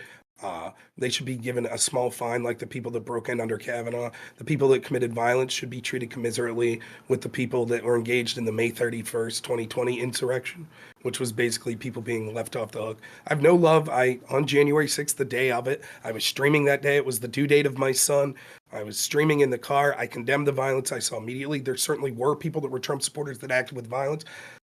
I condemn that, but it is clear that this has been used as a witch hunt to go after people that support Donald Trump and to increase the authoritarianism of the Biden administration and the administrative state.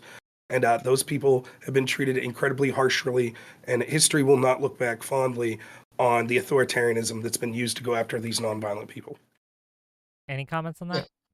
I would definitely say that there were people there that the people that actually were considered like nonviolent, like Pam Hemphill, she actually was there at that point. She does believe that she paid the price, and she does believe that there are people that were nonviolent that should get the same equal treatment. There are people that admit under oath, under penalty of perjury, that what they did was wrong, and then they would come out like a few months later and say, "Oh my God, I am just a political prisoner."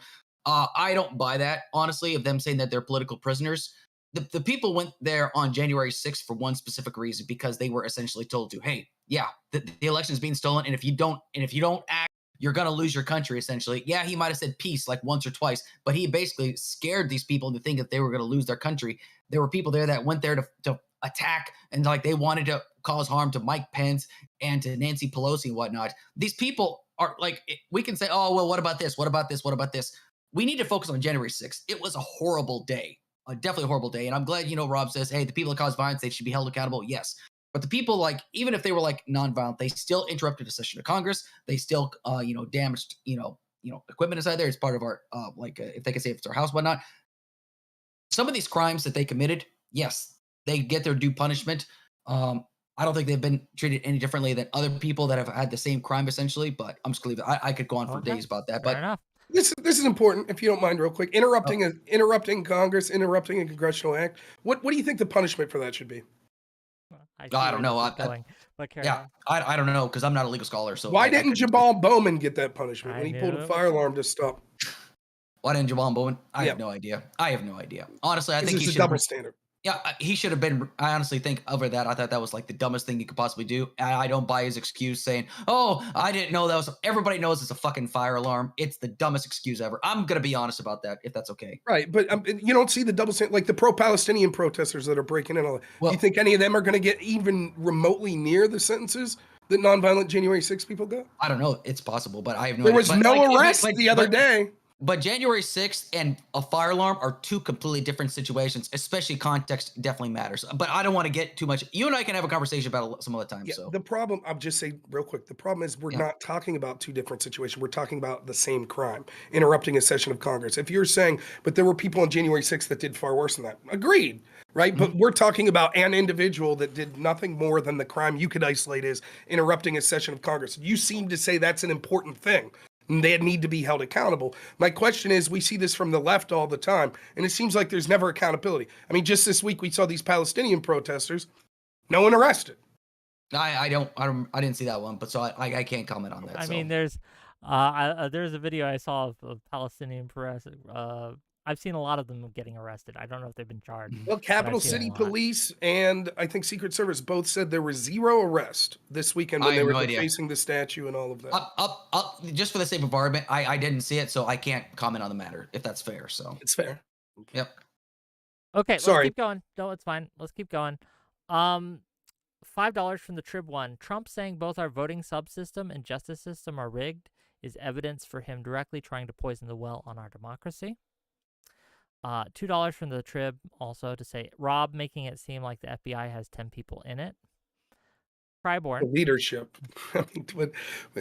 Show me. Okay. Yeah. Let me get through it, so we're gonna go all day. $5 from Cryborn to say 2 girls, 1 cup, and Americans are the ones who have the drink. Okay. I'm sorry, that was hilarious. $2 from Cryborn to say no regulations. Why government? No regulate prices. $5 from Turtle Emergency. If you can't logically credit Trump for the vaccines, but not hold him responsible for Afghanistan, this is completely contradictory, batshit reasoning. Not true at all, right? Vaccines, vaccines. I'll ask you this, Alex. Is it objectively true that vaccines existed when Trump left? Yeah. Okay. Can you envision a world where Biden would have came into office and said, yeah, I'm not beholden to Trump's pullout. I could do what I want. He could have, but then the Taliban could have fought against our troops, essentially. So that's why he had to stick to it, essentially. So, but that's what he didn't have to, right? And that's why you can kind of did. No, that's not true at all. That's not true at all. It is not true. What do you think would have happened if he didn't? If he didn't stick the timetable, the Taliban could have attacked our troops, essentially. Because, hey, these guys, they fucking backed out of the agreement, so now we're going to... They could have, what do you think they could have done? Like, freed ISIS-K that would have bombed our troops? Oh, wait, that happened. That's what happened. Yeah, but they wanted us out. The idea if we would have said Taliban, though. The idea that they could have said two things could have happened. One, it could have been the same timetable, and Biden could have been working up into it instead of the people he put in charge later admitting under oath there was 0 plan. He literally threw us there the day of, so he could have been planning the whole way up there. Or second, he could have negotiated with the Taliban and said, "We're gonna have to push this back 1 or 2 months because I need to get a plan in order to make sure that we get everything out of it." That was the cutoff. The Taliban gave him that cutoff date, essentially. So, like, if they it's absurd. It's an absurd argument. It's an absurd argument to say of all the things that Biden scrapped. That's just it. If he would have, that would have been it. Everything would have went to pot. I mean, I don't understand how it could have went worse than it already did. It could have gone worse in one number of ways, but look, I don't want to get into it. Like, you and I can have a conversation later on if that's okay. So yeah, that's fine. Okay. Yeah. $5 from Cryborn to say, can Rob tell us about where he's from, policies that have impacted his area, and how that affects his beliefs? It's up to you. I'll be quick. I'm from a county called Clarion, Pennsylvania. It's in rural Pennsylvania. I've lived in the same 20-mile radius my entire life. I've personally seen jobs around here, like for example, I can tell you one job that affects policy. Regulations on truck driving, insane. My father-in-law drives oversized load. You would not believe the regulations from state to state. They started to put these like computerized systems into the trucks that say that you can only drive certain amounts of time, which has led to all sorts of problems in the trucking industry that he's dealt with. Most of the land around here was farming land. I've seen it go from when I was a young boy, a bunch of small family-owned farms around here, to now there's only like 2 or 3 families that own farms. Bigger corporations and corporate farms have come in and bought that stuff out. I've seen almost every manufacturing job in the area leave. The biggest in the town of Clarion, that's near to where I live, the biggest job was a glass bottle manufacturing plant that made glass bottles for things like beer. That went out maybe 12 years ago. My dad worked at a window factory his entire life. He went in on a Tuesday. They closed down on a Friday. They said, pack up your stuff. So yeah, I've seen how these policies and ineptitude has really screwed over rural America, and people are hurting here. I've seen opioid deaths go through the roof. I've seen addiction go through the roof. Suicides go through the roof. So it's not a pretty picture economically where I'm at. It's a beautiful landscape. And the people around here are the salt of the earth. I wouldn't want to live anywhere else. But certainly the policies have forgotten where I'm at. And not only do the economic policies forget where we're at, but we're treated like shit. We're treated like no one speaks up for people in rural America. Who gives a shit? No one cares. We're flyover country. We're told that we're the great enemy. So when you have corporations like Nike sponsoring Black Lives Matter, who are they revolting against? They're not at Martha's Vineyard, the people that run shit. They're not there. They're not at Washington. They're burning down inner city homes saying the bad guys are MAGA voters. The only reason people around here voted for MAGA is because Trump was the first person in 30 years of national politics that actually said a positive word about us.